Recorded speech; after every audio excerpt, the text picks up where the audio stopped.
What's up, everybody? Welcome to another episode of Flagrant 2 No Easy Buckets analysis by assholes, water cooler commentary for your sports needs. Definitely sports needs. This weekend, one of the greatest sports weekends in history, one of the greatest content weekends in history. I mean, it was jam-packed. We're going to get to all that in a minute. But first, I got to let you know that this episode is brought to you by Manscaped. Okay? You guys should know by now, if you're a new listener and don't, that you should never be shaving your body or pubic areas with the same razor or trimmer that you use on your face. That is completely reasonable. That being said, if you have done it in the past, don't feel guilty. I've done it not only with my razor, but with Alex's. I did it. So I have shaved my face with Alex's ball razor. And very factual. And furthermore, I've cut my face. Oh my God. So that means if you've cut your balls with that razor, I've cut my face. I have whatever your balls have. Just to let you know. That will never happen to either of us again, okay? Because we both have Manscaped, all right, especially the Lawnmower 2.0 trimmer with skin-safe technology for a smooth shave every time, everywhere. I take it with me on the road. It has a great little travel case. I wish I brought the travel case. What are those things called that you put all your toiletries? Yes, a toiletry bag. Yes. Yeah. So it's a great little toiletry bag. I mean, they have this cool shaving mat as well. Obviously, I don't take down the road, but instead of hovering over the toilet and you're trying to get all your pubic hair into the toilet as you shave it off of your balls, they go right onto this little mat. Then you can just wash that mat. I'm just telling you guys, don't play around. Have your balls looking nice. It's summer. In winter, you get away with that woof. In summer, you want it to be clean. You want to look like Varys. It's going to be all Game of Thrones references this whole episode. I'm hyped. I'm hyped. Anyway, manscaped.com. Okay, use the offer code Flagrant and get 20% off plus free shipping.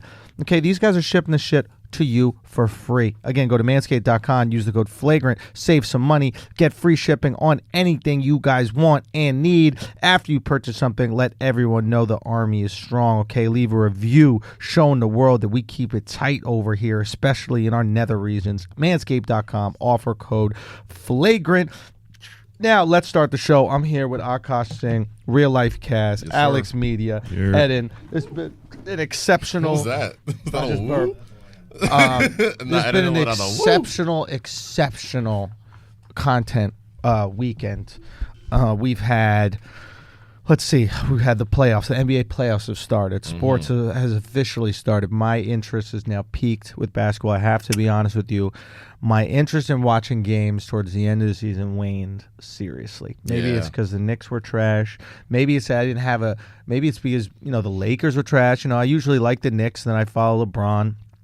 And I just didn't have any horses in the race. There was even the good teams kind of turn it off a little bit too. Like for There's no interesting storylines. No, nothing to sink your teeth into during the regular season, except the Lakers caving, which I don't think anybody thought they were going to be good anyway. I thought they were going. I thought we all thought they were. I thought they were going to be good first half of the season. I thought they'd make the playoffs. You thought they would make the playoffs. Yeah. But since I didn't expect them to really contend, I was like, all right. So they went from being a 4 or 5 seed to not making the playoffs. All right, whatever. Fair. Losing in the playoffs is the same as making the playoffs. Them being terrible is one thing, but the spectacular implosion of the Lakers is what's been like the only end of the season storyline for the NBA. I'm gonna put this out here right now. LeBron is on the trading block next year. Ooh. I don't think you're wrong. Whoa.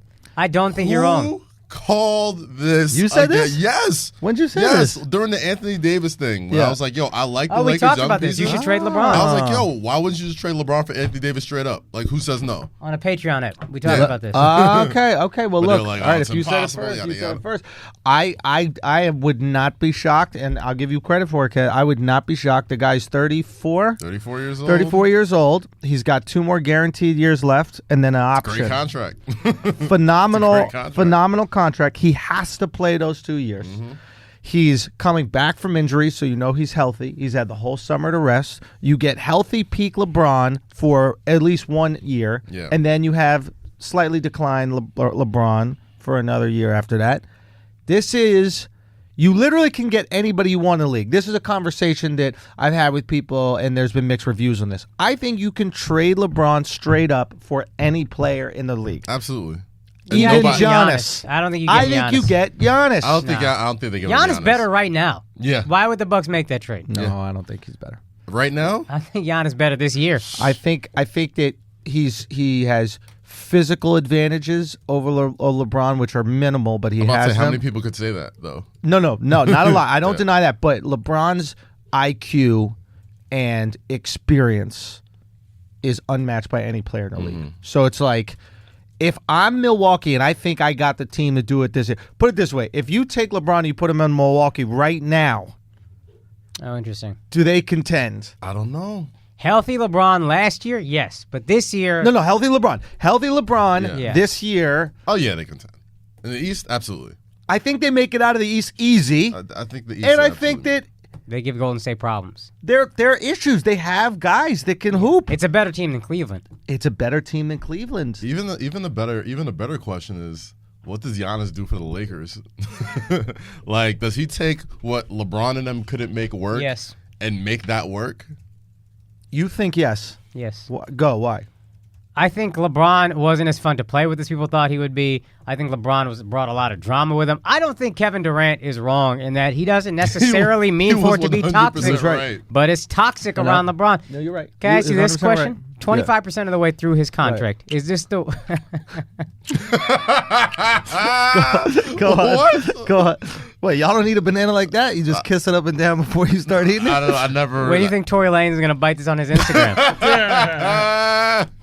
Wait, he did something you did too? He did a banana thing. He did a banana thing on Flagrant, and Tory Lanez did it that week on his Instagram. Bro, Tory Lanez was running around squirting Hennessy with the Super Soakers. Really? Yeah. You probably the one that got him to Flagrant too, and now he's stealing everybody's shit. Probably. If you're out here hating Pakistanis, I'm gonna have a problem with this man. That's my shit. Akaash came in tight this morning, bro. I saw Hotel Mumbai. That shit, man, got me emotional, bro. He said, bro, I saw Hotel Mumbai.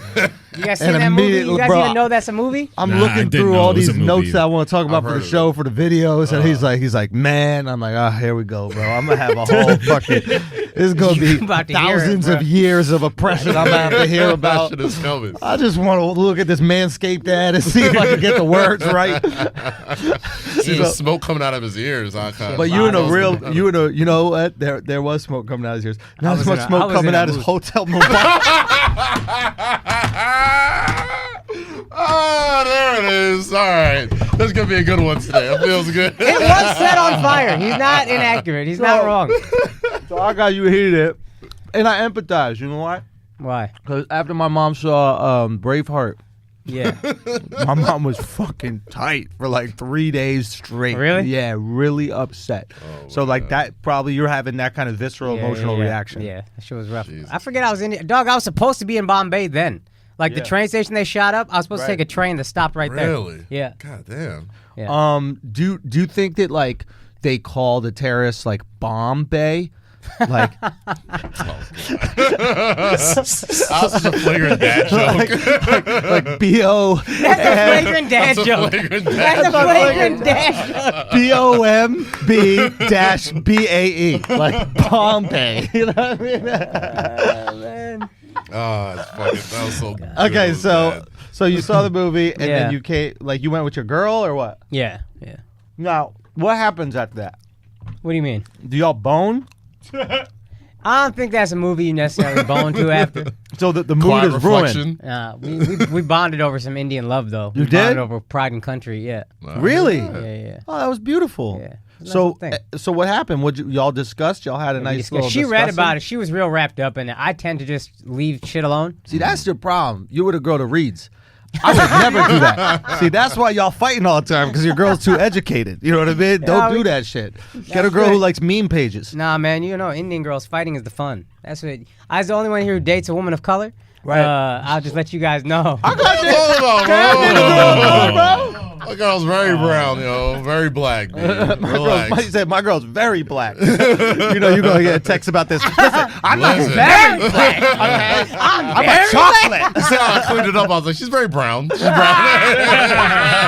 Trying to clean it up at the very end. Don't push your head up. Oh, gosh. Oh man, so Andrew, y'all you'll learn connected. about it this year at Essence Fest. When What's you find your wife. that? Yo, son, you know my sister. Hey, sisters. Hey, sisters. Hey, sisters. I'm coming. Yo, real talk. I'm pulling up to Essence Fest. I look at tickets. Yo, it's a good time. It's a good time. You should go. Son, let's go. I go every year. I think we're gonna be there. What are you talking about? I go every year. I started. You're right. You're right. Well, I'm the Essence. Started it. Yeah. Started it. You know how they spell it? It's just S-sense. Dad joke. That was so bad. It's terrible. Like These are 50 so cents. terrible. But it's S-sense. Oh, like Oh, that. cents. Okay. God. Is the S a dollar sign? Yo, that's fucking. You see how we keep tagging these dad jokes, bro? Yo, we are washed. Let's Yo, go, bro. Let's go, I feel it, bro.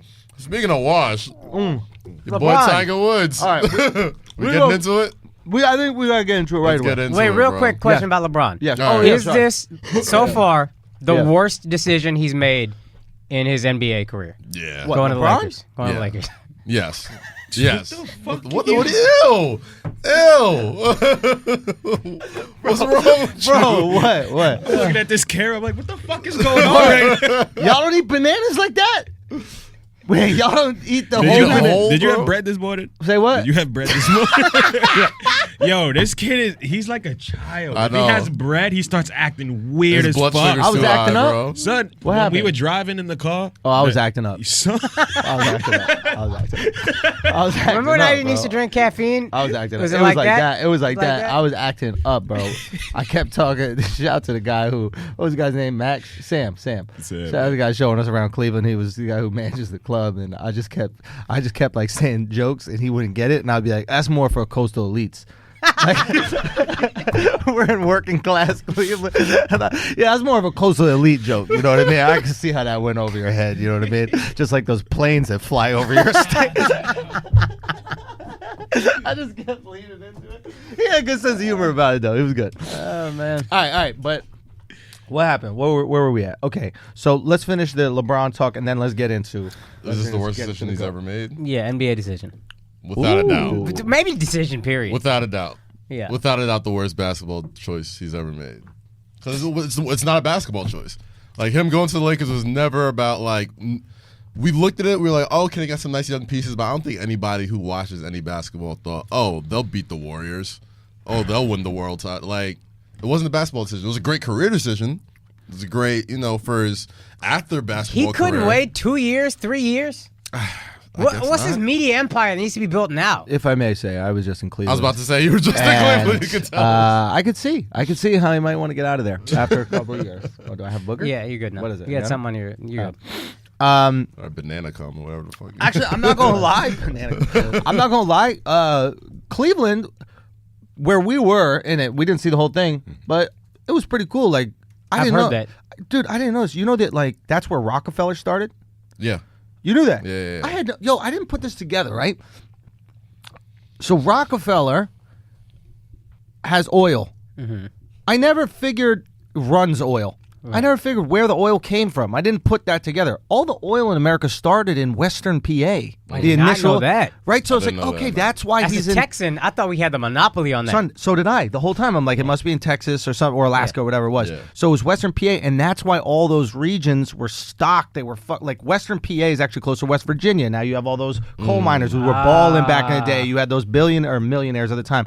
The hotel we stayed in, Alex said it looked like Hogwarts. It did. It looked like a blimp. It looked like a giant floating blimp. It was Was it not unreal? It was dope though. It was so Heisenberg, cool. is that I've what it's never called? seen anything. Yeah, the Heidelberg or whatever. Yeah, Hindenburg. Hindenburg. There it is, Yeah. It's a Heisenberg, my bad. That's my boy Breaking Walter. Bad. That's Yeah. my boy Walter Walter. White. So, but it was just cool to be in a place like you could imagine that back in the fucking day, like the Rockefeller times. That was just an office. You know, that was just an office house. Yeah. So we were in a massive hotel that was also like a mall. Now, that was just an office. That's dope.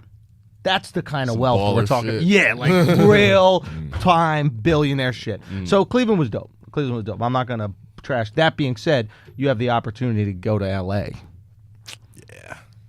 Yeah. You also have the opportunity to be the greatest basketball player ever. Still has the opportunity. I wonder if he had that opportunity in Cleveland. I wonder if he recognized, listen, there's no fucking way we're going to beat these Warriors. There's just no way. They're too good. What are we going to... Is Seti Osman going to turn into... I don't think going to the Lakers was the move. I see. I don't remember who I thought he should have gone to. Philly. Philly. You said Philly. Yeah. Philly. Yeah. Can you imagine him on Philly right now? It's over. It's fucking over. Did he stand a chance of beating the Warriors without KD? Yeah. Yes. So Yeah. there was already talks of KD wanting to leave That's true, too. before LeBron left. That's probably. I think he should have stuck it out. He's saying if KD had left, point. the Cavs could have beaten the Warriors. Absolutely. KD was If supposed KD never got there, I think they get 2 out of those 3. Yeah, so his point is he could have stayed in Cleveland because there was already rumors KD was going to leave, so he could have just stayed in Basically, Cleveland. wait one more year out. Yeah. Yeah, look, I think in retrospect, we all know it wasn't the best basketball decision. LeBron is clearly someone who's thinking past basketball, and it's hard for us to fathom because his value to us is basketball, right? Yeah. His value to us is not, I mean, we're not so impressed with the fucking boardroom or the barbershop, whatever what's the name. Like, anything he does outside of basketball, I could really give a fuck about, right? So I'm like, why don't you care about the thing that I care most about? Right? Even some of like his show, like the $1 million mile or something, like it got moved to like Saturday nights or Friday nights. Like that's not good. Yeah, like that's a big sign that they buried it. Yeah, they put him on like the fucking graveyard. I tend to think if you have an otherworldly talent, you pursue that otherworldly talent if there's a window on it. Like that window is closing. Right. He's not an otherworldly TV producer. Right. He's pretty good. He's impressive considering he's an otherworldly basketball player. Could be. Right. I mean, you gotta think about it like this. Like, but you can do that at any time. So I guess you're saying why not lean into lean into the basketball while that window's closing, and then in 2-3 years, when the skills are declining, then go to LA. But this is what we do with famous people, right? Is like we want them to live the lives that we see for them, and I think it's quite normal. I think it's reasonable.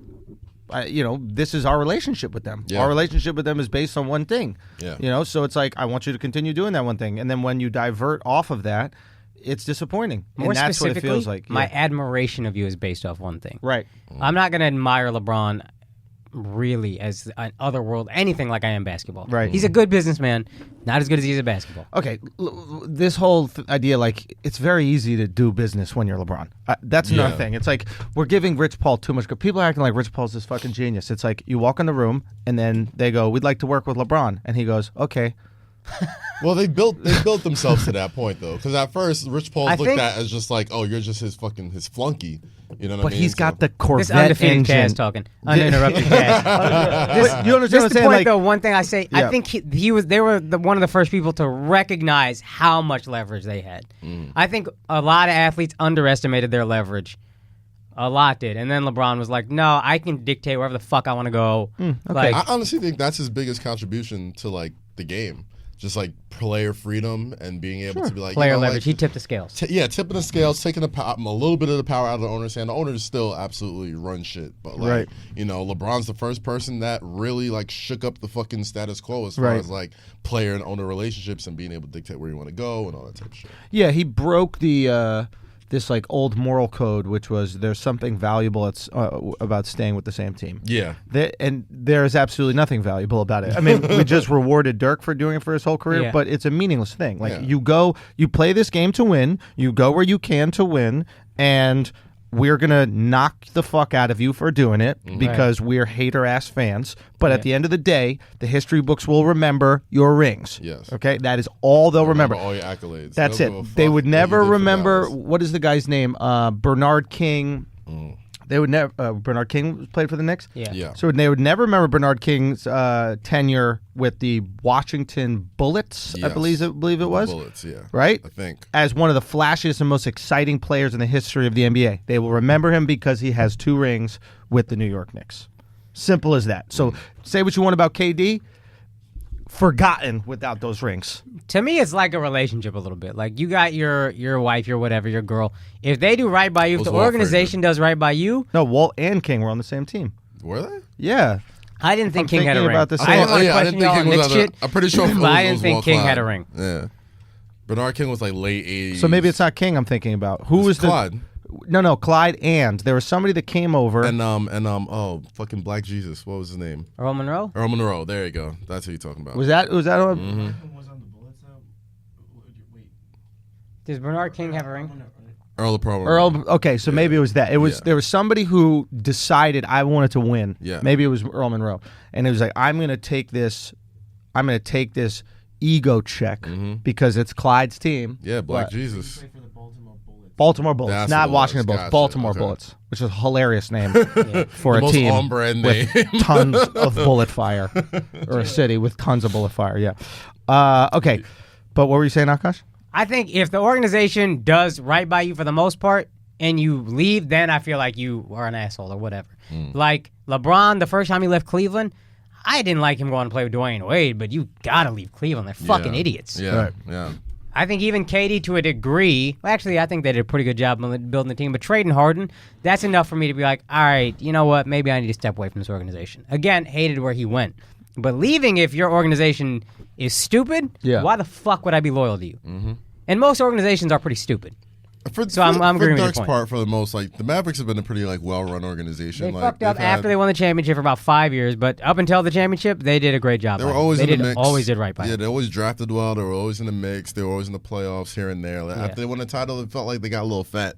I was like, oh, okay, we Yeah. can just let these people go. And Passing on It's Giannis so is the dumbest hard move ever. to it's so hard to run an organization, like, because so much of this is pure luck, yeah, right? You are investing in a player, True. and you are predicting their work ethic, their physical capability, and their health. 3 things that you cannot control at all, right? So when you don't pick Giannis, you can simply look at him and go, I think he's too raw. I don't think he'll make. I've seen tons of athletic guys. Yeah. He's not the first athletic guy in the NBA who didn't work out. yeah. There's been tons. For every Giannis, there's been a million. Stromile, Swift. Stromile, Darius Miles, Yeah. right? There's been a Guys that million of looked these guys. apart, good arm length and all that type of shit. Oh, this guy! I thought Darius Miles was gonna be like the fucking next T-Mac. Absolutely. And it was just And like, all no, of us it's did. not So it. it's like, there.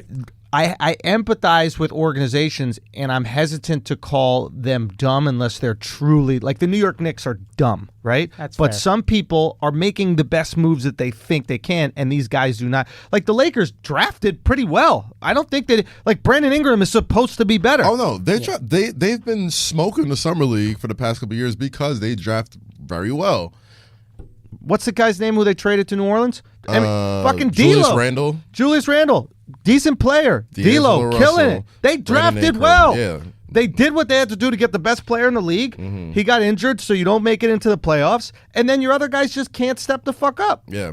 Simple as Lonzo's that. Hurt, you know what I mean? Maybe, Isn't that what it it's- is, though? If the move works out in anything, you're brilliant. That's and what I'm if it doesn't, saying. you're an idiot. That's what I'm saying. So it's like it's so hard to call.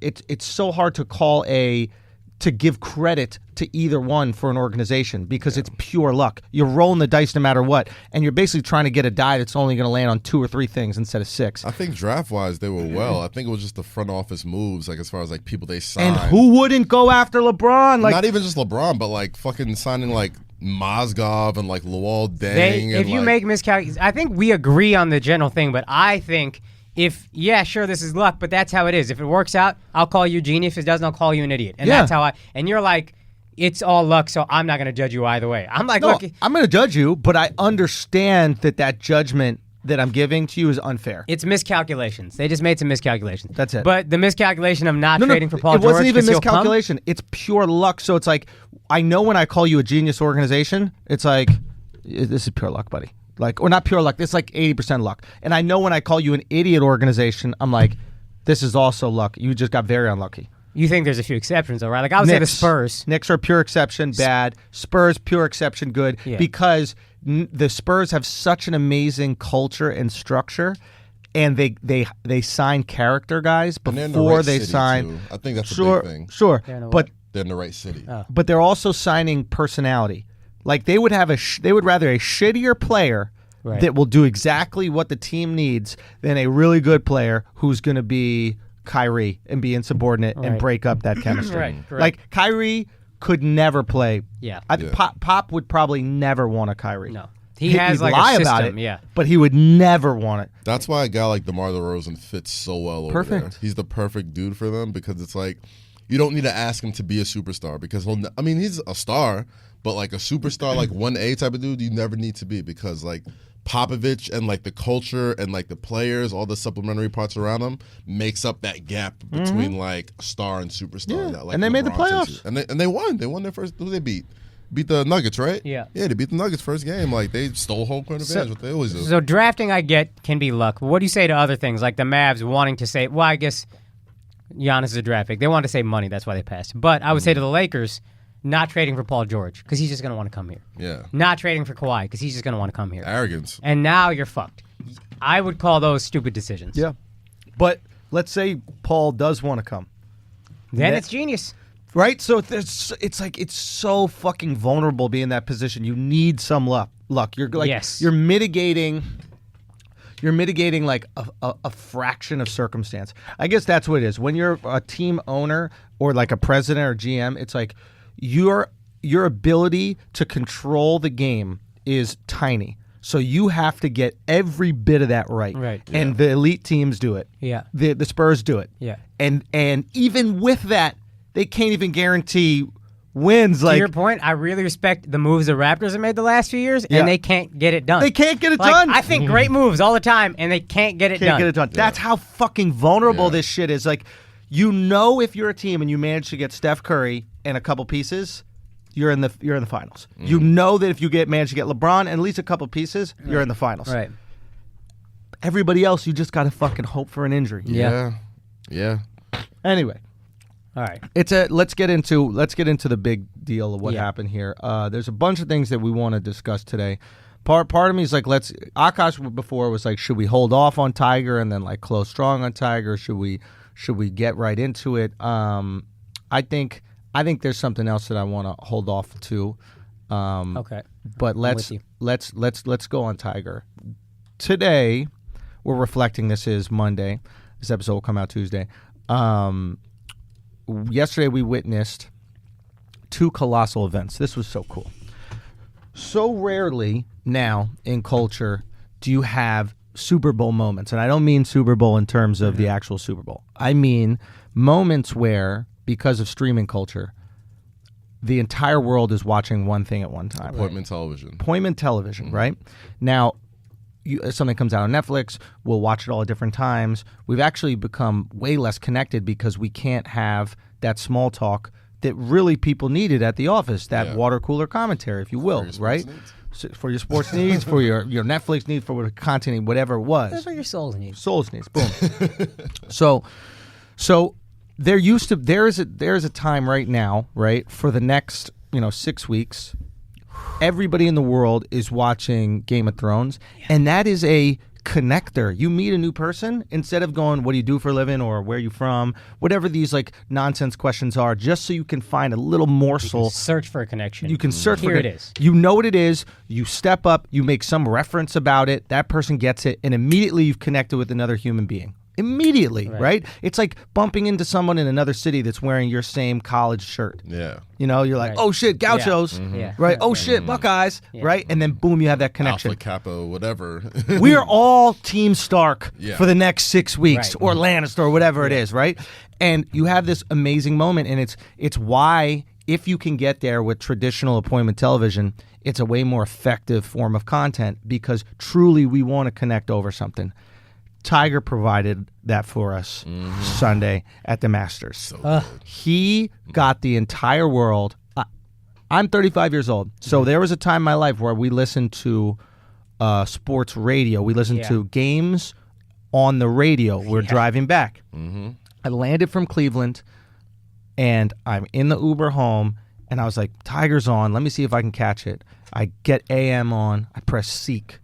Again to try to get another, not your girl's people, but to try to get the station. Seek. Oh, right, Seek. right. Seek. Yeah, Right. yeah. I get the station, and literally, it's him putting the final Oh putt my on God. 18. Fuck. Okay. He gets it. He is the 2019 Masters champion. This is his 5th Masters championship. I'm freaking out. I'm going crazy. I'm like, whoa, this guy. I don't even watch golf, but I'm fucking going nuts. And my Uber driver's looking at me like I'm insane. He's like, who listens to AM? Right? and in that moment, I was compelled to go on Twitter to see what the timeline was talking about. Yeah. I hadn't felt like that in fucking years. Maybe when I first got Twitter, but the last thing I want opinions from people on are fucking on Twitter. You know, it's just an awful, disgusting place. And it's finally peaceful opinions. Dude, there's no stakes, right? Yeah. So it's just golf, right? So I go on there, and everybody is rejoicing this moment, right? Yeah. This moment of redemption. This guy who was at the highest of highs, went down to the lowest of lows, tried everything to come back, and we literally saw his body break down in front of us. Yeah. Right? We Spinal saw fusion surgery. If you see like Can't somebody walk. put Surgery. like all the surgeries he went through, I'm Yeah. like, dog, like your favorite fucking football player doesn't Hasn't come done back from that type of Yeah. shit. Like, non-stop. Broken. Last year almost does it. I think second he comes in last year, right? In one of the majors. Which would have been this amazing story. Doesn't happen. And then fucking A, on the Masters, the guy pulls it off. And you have this amazing magnetic pull the entire world, right? I mean, a lot of the world golfs, and this is how magnetic Tiger is. I hate golf. I'm bad at it. Golf I is not my shit. fucking was obsessed with this moment. Tiger brought us all together. He wins. And it reminded me something about the power of sport. It's like in our everyday lives, there's so many things we cannot control, right? And the reason we're drawn to the Tigers of the world, to the Floyd Mayweathers of the world, maybe when Conor was winning, the Conors of the world, is they offer this consistency that does not happen, right? It's like the reason why I think wrestling works in a lot of ways. It's like, oh, the Undertaker's going to win every single time. You know what?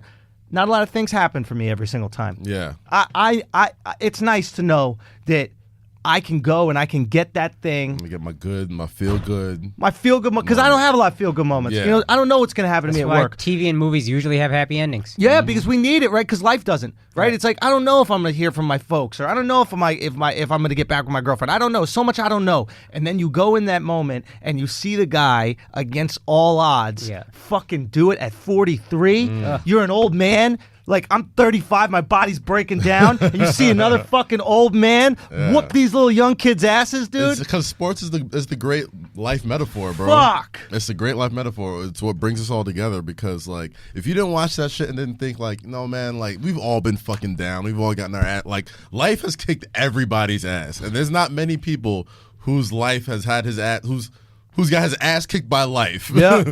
Like Tiger Woods. Like, you know, so seeing that shit, man, like, and mind you, to me and to damn near almost every sports fan I talk to, Tiger is golf to them. Like, there's no, I don't remember a world of golf before I him. remember a world of golf that did not matter before Tiger. Yeah. It did not fucking matter. I don't know anybody. I read there was this really in-depth book about Tiger that I read like 2-3 months ago just because I heard it was good. The guy was an asshole, but like just completely hit rock bottom and then turned it around. Realized like all the shit he needed to change, became a different person, real and how horny, to win. real horny guy too. Yeah. You know, I mean, just like people who set him up financially for life. Like he didn't like one thing they said, and then he just cut them out forever. Not even to him. Like something about like telling his dad like, "Yo, quiet down" or something like that. He'd be like, "All right, done forever." But like, you shut off. yeah, Damn. just motherfuckers that set him up for life. No, but at some point he hit his bottom. He's like, "Yo, I can't. I got to be different." And then like he just changed who he was, and now he's winning, and it's just cool to see. I don't know, it's just cool to see. Normally when a guy's like, fuck, I don't want to be this killer person anymore, they don't win. Yeah. And it's cool to see him say, I don't want to be this guy anymore, and then be still great. win. Apparently, he's changed the way he parents and shit. Yeah. Apparently, he takes his kids to school. Like, he's becoming... He wasn't a parent before. That was one of his big regrets. Right. And it's like, I'm not one to sit here and, you know, to quote the Chris Rock joke, that's what you're supposed to do. Right. I'm not going to give you credit for doing the things you're supposed to do as a parent. Right. What I'm trying to say is that rock bottom humbled him to the point where he realized, luckily for him, early on in his life, that there are things more valuable than chasing the outcome. Right.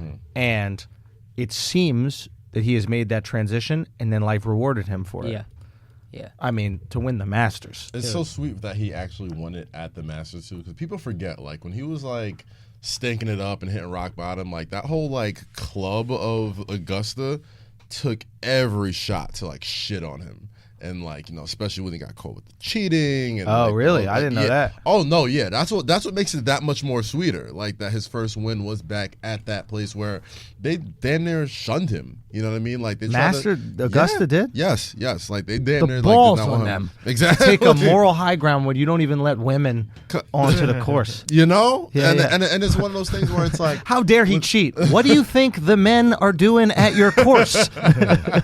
why do you think Their the woman- wives aren't allowed here. I wonder why.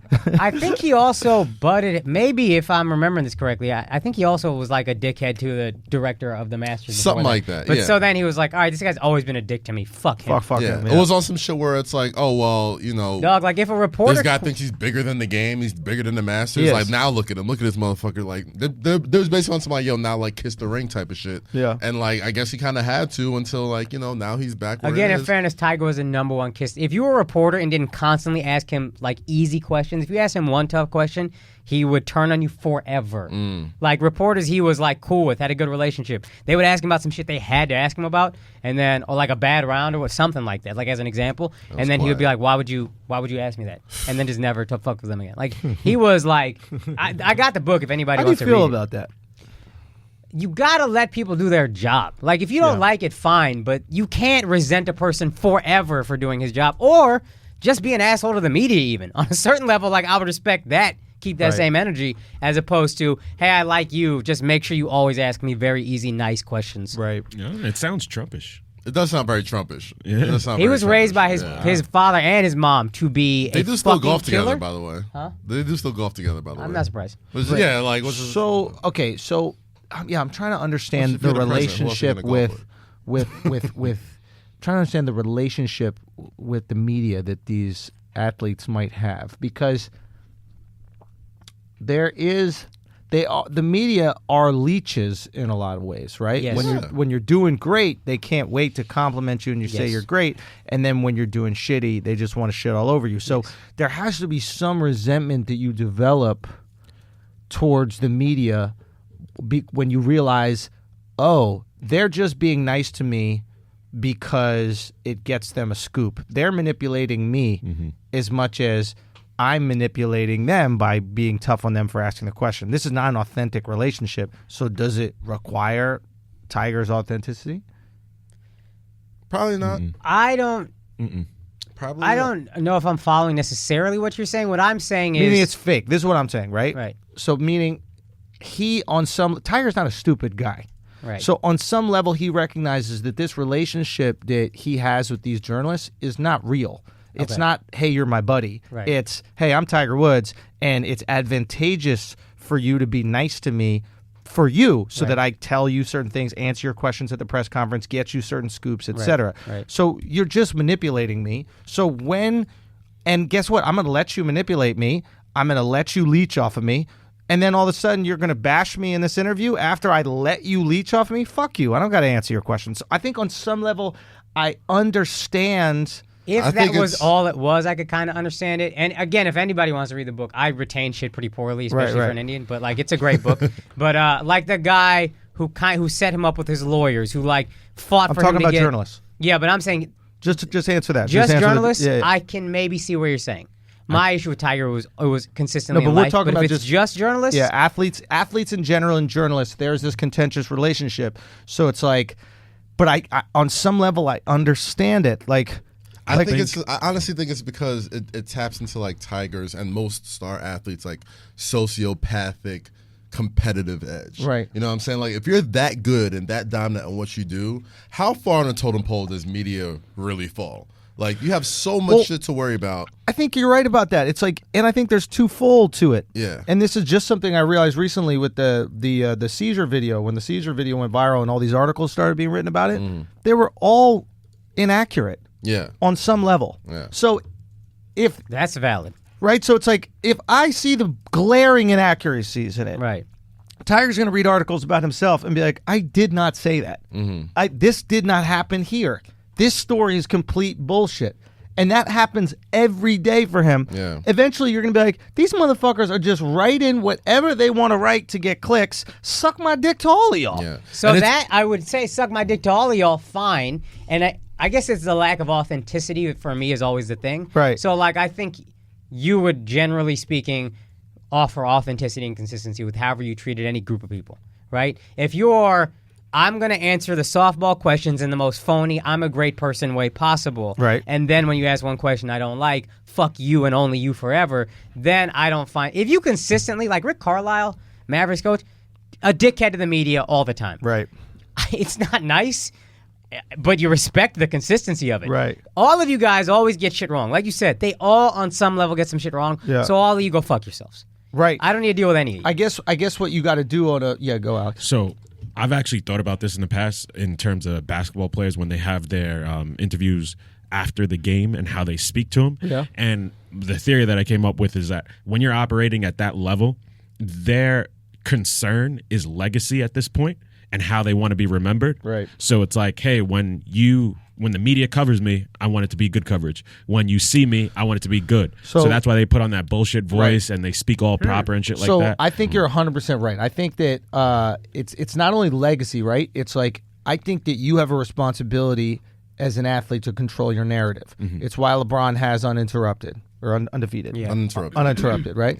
And it's like I think the reason, if you're smart, right, you love the softball questions from these journalists because it allows you to control your narrative.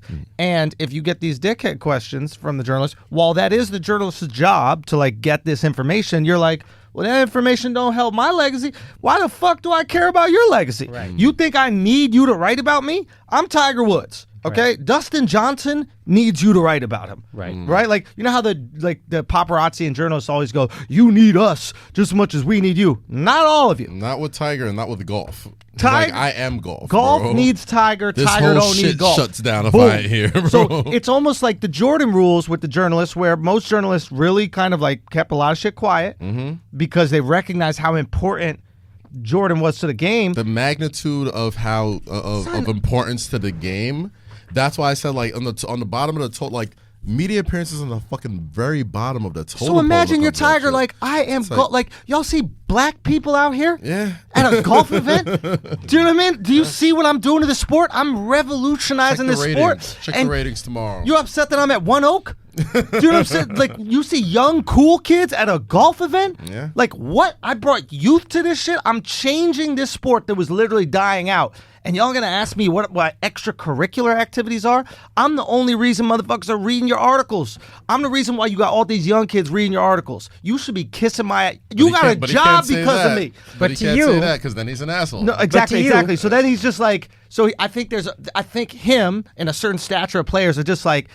You're not giving me enough gratitude. You're being a little entitled to what's going on here. I think I have to wrap my mind around this, and maybe we'll discuss it more on the Patreon. But I would say, even using you as an example, you don't do magazine features. You've done one because you liked the kid and thought he was sincere. But generally speaking, it's like, look, I don't need you to build me up because I know what's going to happen in the long run. Right. And I can respect that, where it's like, look, I'm not Tiger. I don't need you. But this is different. I'm not Tiger, right? Like, I'm not at the point where comedy ebbs and flows with me.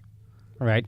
You could be at a certain Popularity point. of golf itself Golf is itself on Tiger. decomposes without Tiger. Yeah. Right. So when you have that much power, and you're providing that many jobs, like literally, if Tiger stops playing, the Golf Digest is laying people off. Mm-hmm. ESPN's golfing journalists or whatever, bloggers, whatever, are getting laid off. When he wasn't playing that well, they got rid of his video game for EA Sports. Mad people laid off already. So it's like, you know how much you're looking at these people like, I feed your family. Like, do you not realize I feed your family? And you're gonna ask me if I'm going to fucking One Oak Again, and I feed your family? I think you're making a general point. You do keep using Tiger as an example, and I would say Tiger was just like, look, if you had a bad round, just answer the fucking questions. Like, Right. you know what I mean? Russell Westbrook was kind of on that shit yesterday. Which What- I'm like, what is that? So after the, well, I guess they played the Dame Blazers, time. and Dame was busting that ass. Motherfucking Dame time. Dame was busting that ass yesterday, and Better Enes than Kyrie. Cantor as well was busting that Yo, ass too. Enos was Enos' busting little that finger ass, roll at the bro. end? Yeah. That was beautiful with the left. Busting Yo. that ass, with and the they were left. like, I guess they asked Russell Westbrook, "Oh, do you think, how Russell was it Westbrook playing on the against-" phone with Erdogan right now. Like, you got to kill this treasonous Turk. He was like, "Oh, how does it feel to go against one of your old teammates?" Yada yada yada. And Russell's like, "Next question." And he's like, "All right, how do Damian Lillard?" Ask him about that. So, next question. Just like not answering shit. But again, Russ is consistently him. Yeah. That's Russ. That's Russ who we've known. Right. Russ is not putting on a phony veneer and answering nice questions really sincerely. I just love playing with my teammates, big smile on his face. And then you ask one question, it's fuck you forever. Russ is Russ, and that's why we love Russ. Yeah. I think that I think that you're not acknowledging the difference in stature. I see yours. That's a valid point. Right. So it's like, if Russ has that attitude, I'm like, pump the brakes. Yeah. If Jordan has it, I'm like, I kind of get it. I pay the bills around this bitch. Yeah. Do you know what I mean? It's like every day when I don't know who's doing it, but there's the picture of me and Charlemagne that's usually up there, right? Yeah. And they take that down every single time. And I taped it up now. Somebody's in the studio's taking it down, right? I got to find out who's taking it down because only a few podcasts pay the bills here. Facts. So if I'm paying the bills and you got a podcast that's not paying no fucking bills, right? And you taking down the picture, that bothers me because there isn't a place for you to take something down if you're not paying the bills. Like, we love Russell Westbrook. The NBA will be fine Without him. Russell Westbrook. Like, the golf will not be fine if Tiger Woods. If Tiger Woods, that makes it. No. I would still say LeBron, who I find a little phony. I think, to your point, the stature requires him to be a little phony. If you ask LeBron a question he doesn't like it. Okay, I cannot answer you. I could say, you know what, I don't need to answer this. But acting like this motherfucker can never talk to you again, it's like a different thing. But then you also get to a point. I encourage Set the anybody to read precedent. the book. You Just get to a I point, want to like- read it, but like all I'm saying is there's a certain point, right? Like if I'm LeBron or Jordan set a precedent, right? Jordan was like, yo, if you come at me with that fuck shit, Sports Illustrated, you're not going to get any of this. Quiet for you. And then what happened with everybody else? Fell in line. right. You know what I mean? It's like a boss once told me when I started managing this restaurant, he's like, you're going to have to fire somebody. And I was like, why? He goes, because everybody's going to fall in line when you fire someone. Right. Right?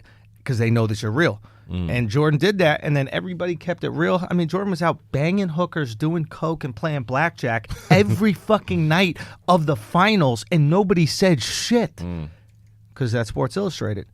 So He also was 6-0 in the finals. Tiger played 4 tournaments a year, so he was going to lose some. Right. But when you lose those, then the questions start coming. For 8 years in a row, yeah. Jordan didn't lose a playoff series. But he didn't wait to do coke, gamble, and fuck hookers until he was in the finals, right? You know he was doing that. It wasn't all good coverage for but Jordan before that. It wasn't bad. It wasn't. He's out banging hookers, that's what I'm It saying. was never bad. He got the FDR treatment. Tiger was getting some. The questions started amping up for Tiger a couple years before the scandal, probably. I think, but like a lot of times it would just be, hey, you had a bad game. Yeah. What's up?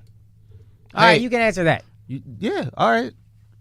That's it. Yeah. All right. All right. But if he says that, he's a dick. That's the thing. Like, is that even a question? Hey, you had a bad game. What's up with that? I had a bad game.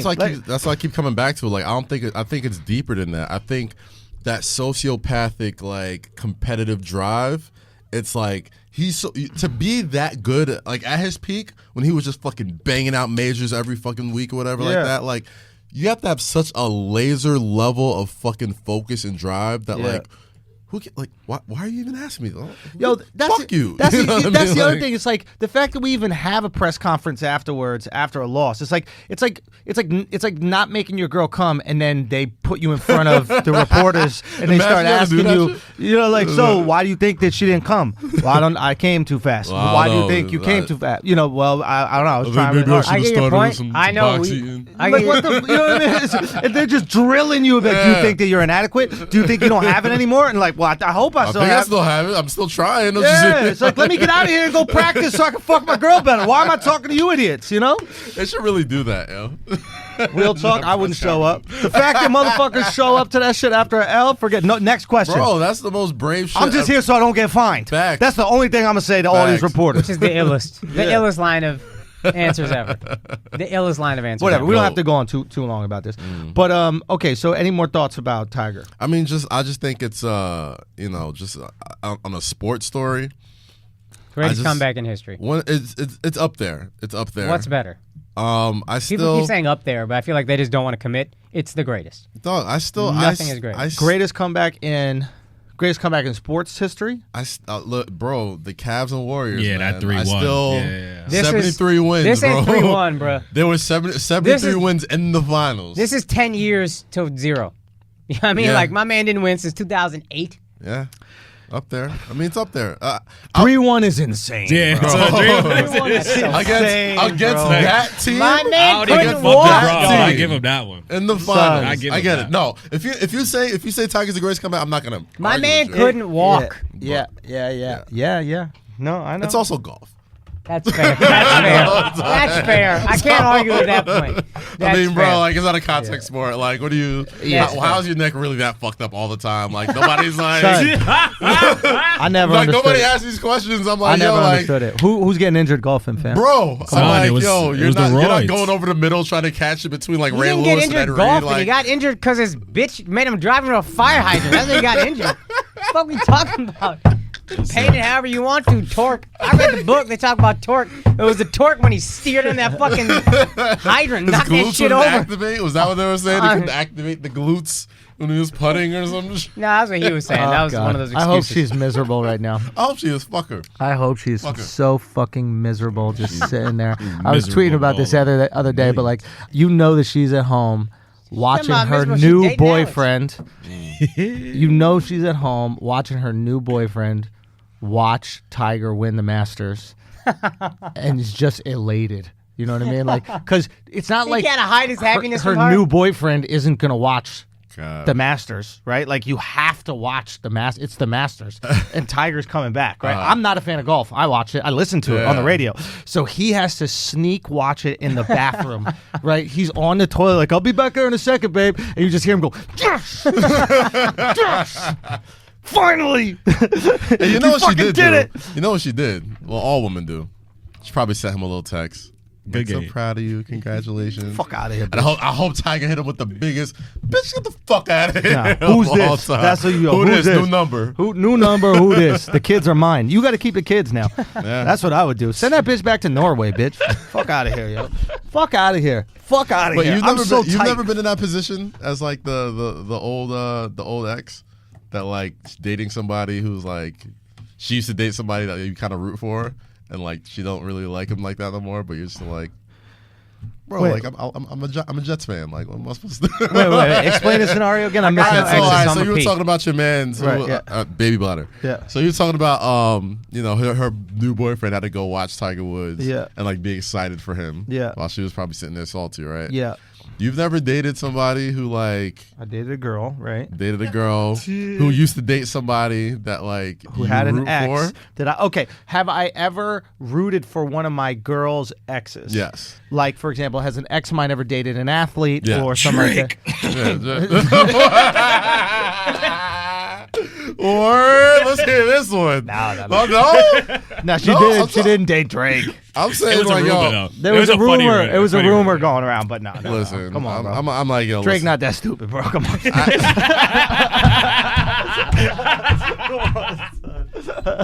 Holy Schultz, you've been making mistakes like Oh that. my god, bro! I was in that position before. Really? Who? Yeah, I can't say who, but I was Can you like, say the athlete? I'm a Jets fan, so I was like, well, I'm supposed to not root for the Jets. Oh, nah, that one's tough. What But is it? dead ass though, I root for every one of my ex's new boyfriends, new especially. New ones? I root for them. You should. Please, bro. That's the kind way to look at things. Not man. even kind. It's just like, do that. As long go. Just keep it away from me. Be happy. Yo, as long as they're happy, Facts. it's good, bro. I'm not. This is how we differentiate between men and women. Like women Yeah. want you to be fucking. Women are in like constant competition to do better than you after Oh, the yeah. breakup. Me, I hope you are living your best life. Like Yeah. legitimately, like Yeah.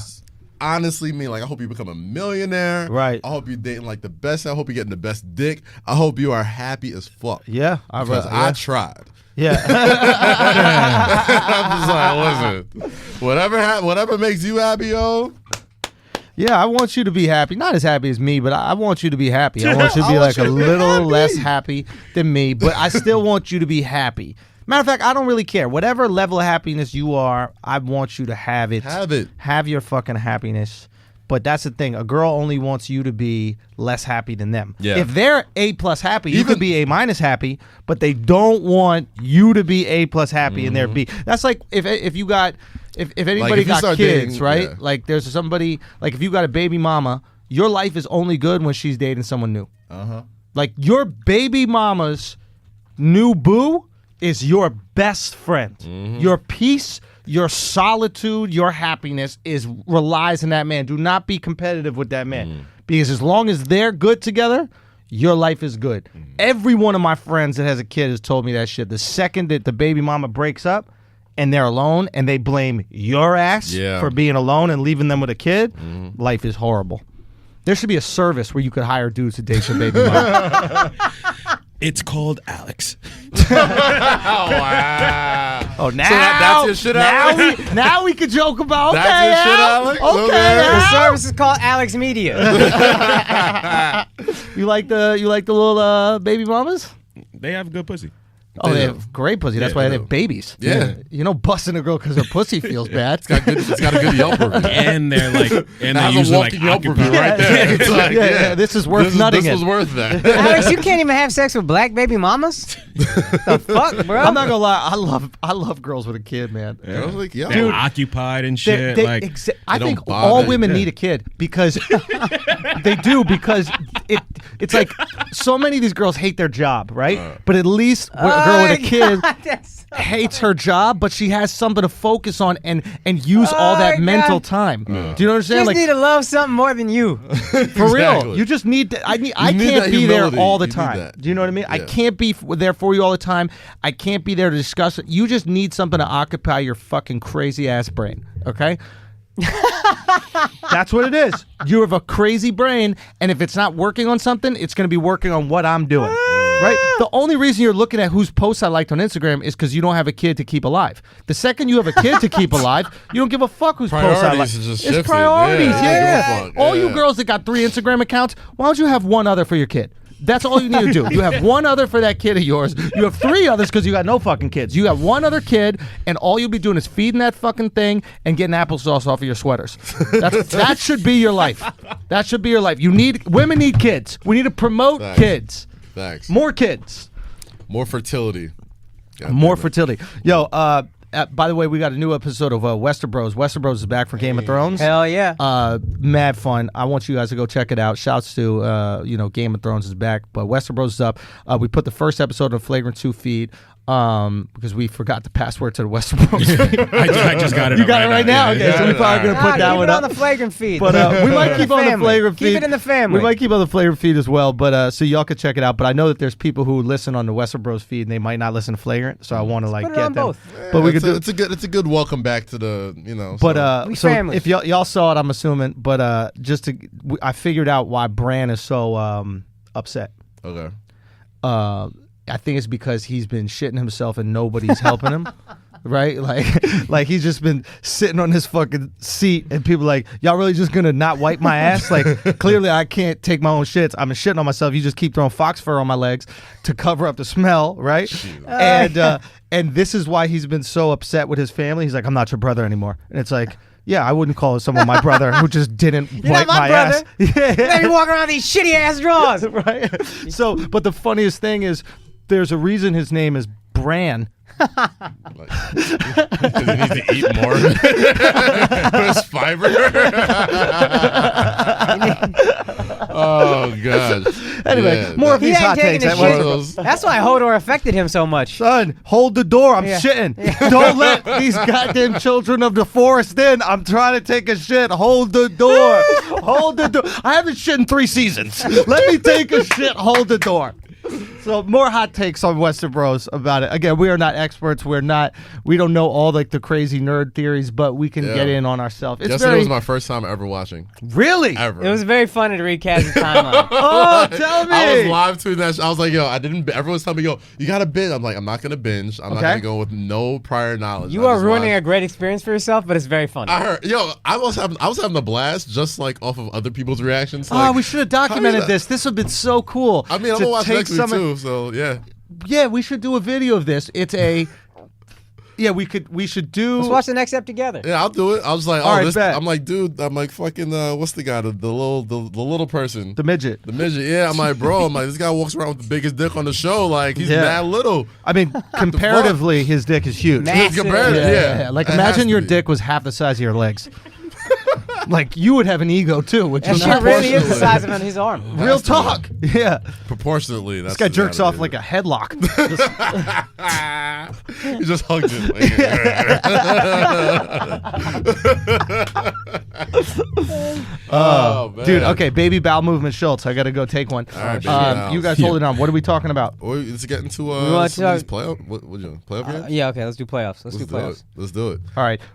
Do me a favor.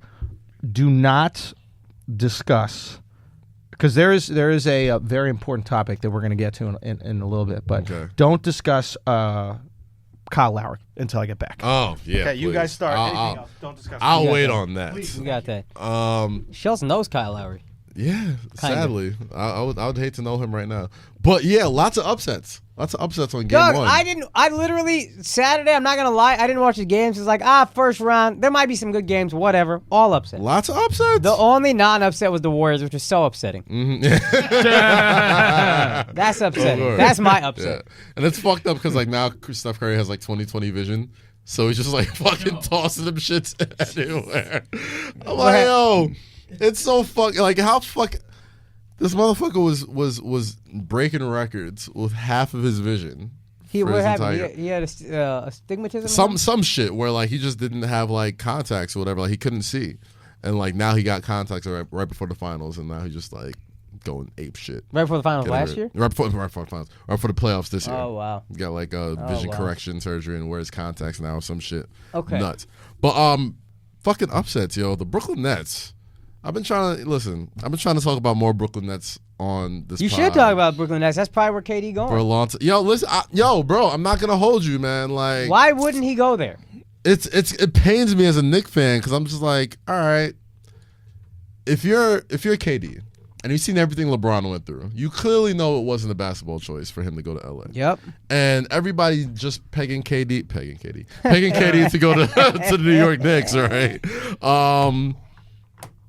Clearly, it's not a basketball decision if he's going to play for the Knicks. Well, I've thought about this for a Knicks fan. I thought about your point of view. If they win the lottery, Yeah, or right. even get the number 2 pick in Ja, Right. and they get Kyrie, and they get KD, Ja might not fit, but like Zion, KD, and that's a Kyrie, fucking yeah. squad. Absolutely. RJ Barrett might be good with them because he'll know he's not the alpha. He will I unquestionably think be. anybody you draft knows they're not the alpha. And the Knicks are going to get a good pick. So maybe if you get KD and Kyrie and that good player, Oh yeah, then that's a championship team in not this first year, but the second year, I think. Maybe. absolutely. But I'm saying with this team, like if it's strictly basketball and you just got to plug somebody in, like if you're Kevin Durant and you're looking at how the Brooklyn Nets are playing and how free they play, Yeah. and how much fun they're having when they're playing, and you're in Brooklyn and you're in New York and you don't have that fucking pressure, you still have like the lovely, beautiful New York media to like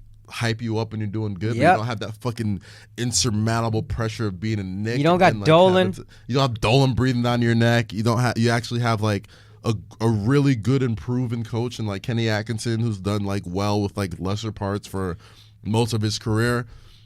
Why aren't you looking at Brooklyn right now as like? Because Everybody- nobody wants to see Brooklyn win a championship. No, I know Nobody cares to see Brooklyn win a championship. But it's you gotta weird, go to the though. Knicks. We want to see the Knicks back. Absolutely. I would That's actually. why. I'm not gonna front. I would get caught up in the hype. If the Knicks were good and I'm in New York, Son, I get caught up in the I really hype. think I they- move back. I think they're good. Yo, I'd be out of Jersey. I really think they're a good team. Who? Like I saw them play a couple times. You can see them pulling back. Like they were Knicks? trying to The tank. You can Knicks. see them Oh pulling yeah, no, back. they're absolutely tanking. Like they're a good Absolutely, team. yeah. Like On the low, they're a good Who's team. good? Like they you Dennis- have to watch them play. Like they'll be competitive. Good for team ball. 3 quarters, and then you'll see them just take Shut their the foot off fuck the up. Yo, gas. I'm Knicks telling are you. a good telling Yo, you, I'm I've The telling seen Knicks you. are a it. good team. Yo, I've they're seen it. good. They have What is good their players. seed if they try their hardest? What seed are they? They They're all easily healthy? could have been 8th seed. all This season, if healthy, they tried their hardest, they easily could have got the 8. If there wasn't Easily, suck my dick easily. Easily. Oh, sorry, my bad. It's My bad. I forgot who I was talking to. if they are looking at like the shiny toy that is Zion at the end of the season, if he wasn't, Bro, they're a 9th, 10th seed at best. no, I'm saying, You think they got 24 more wins? Yep. Get out of my face. Good. They beat the Hawks almost all 4. I think they beat the Hawks 4 times this year. Oh wow, the Wizards Hawks were aren't 12 good. games out of the playoffs. The Wizards aren't good. The Heat 10 just games out of the barely playoffs. missed. Not 10 games. The Hawks, the That's Wizards, the 32 seed. wins. The 8th seed has got 41. So that's 9 games. That's To be 9 games better out than of them, you first. need 42 wins. Oh, right. Okay, gotcha. I'm telling you. They're not better than the Heat. I watch next season, even if we don't get KD. Once Once they can start playing, Yeah. Oh boy. Oh, I'll even put some bets on that. they'll definitely be a lot better next year. But as far as Brooklyn's concerned, you look at them right now. They got so many interchangeable pieces. They got veterans. They got young guys. They're led by a dude with a chip on his shoulder who, before, like, people, like, I don't know why people forget. Like, coming out of college, D'Angelo Russell was that fucking dude. Like, everybody was on this guy's dick coming out of Ohio State. Like, he went number 2 overall for a reason. And then, like, the whole cell phone shit and the Snapchat shit, people forgot about that and forgot, like, how good of a player he was I projected to be. can't believe the Lakers sacrificed him for fucking Nick Young. Dude. Ain't that some shit for Nick Young and Iggy Azalea's love? That's what I'm saying. Can you believe that shit? Can you sacrifice a star for 2 more trash people? Dog, if you look at D'Angelo Russell, he kind of plays like a slightly smaller James Harden. Like, same game. So annoying?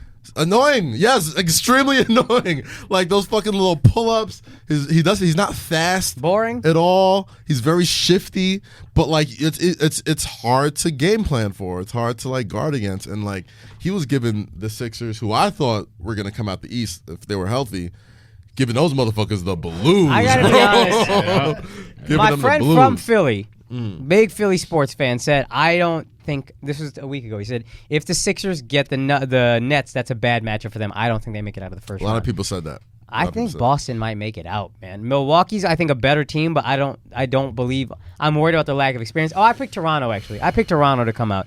Not looking good right now. Not looking but that's good what right we'll now. discuss with Andrew. I still believe I had Toronto also, but after yesterday, I don't fucking know unless if Kyle Lowry fucking lays another fucking egg. I don't know what to tell you. We'll talk about that when Andrew gets done shitting. But the Bucks, man, like, which upsets do you think are going to happen? This is a question I want. I want cause and effect. What's going to happen, cause? I can see the Nets getting Philly out of here, man. Joel Embiid looks hurt again. Can we talk about this fucking cell phone? Fucking, I didn't think. All right, let's talk about it. Did you think it was that big of a deal? Yeah. Really? Yeah. Wait, really? You're losing. Fill me in. I don't know what Amir happened. Johnson, when they were like getting clapped or whatever, Amir Johnson and Joel Embiid were on the bench, just scrolling through a cell phone, like on the bench. Which is a huge no-no. You can't have your cell phone out in the middle of a game. He's young. He's My young thing is like, stupid. I don't think it's that He's big of a deal. stupid. He's Exactly. stupid, but Fine, I don't young think it's and that big stupid, of a fine, deal. but that's still stupid. it is. It's Young not people the best do look. stupid shit. That don't make it.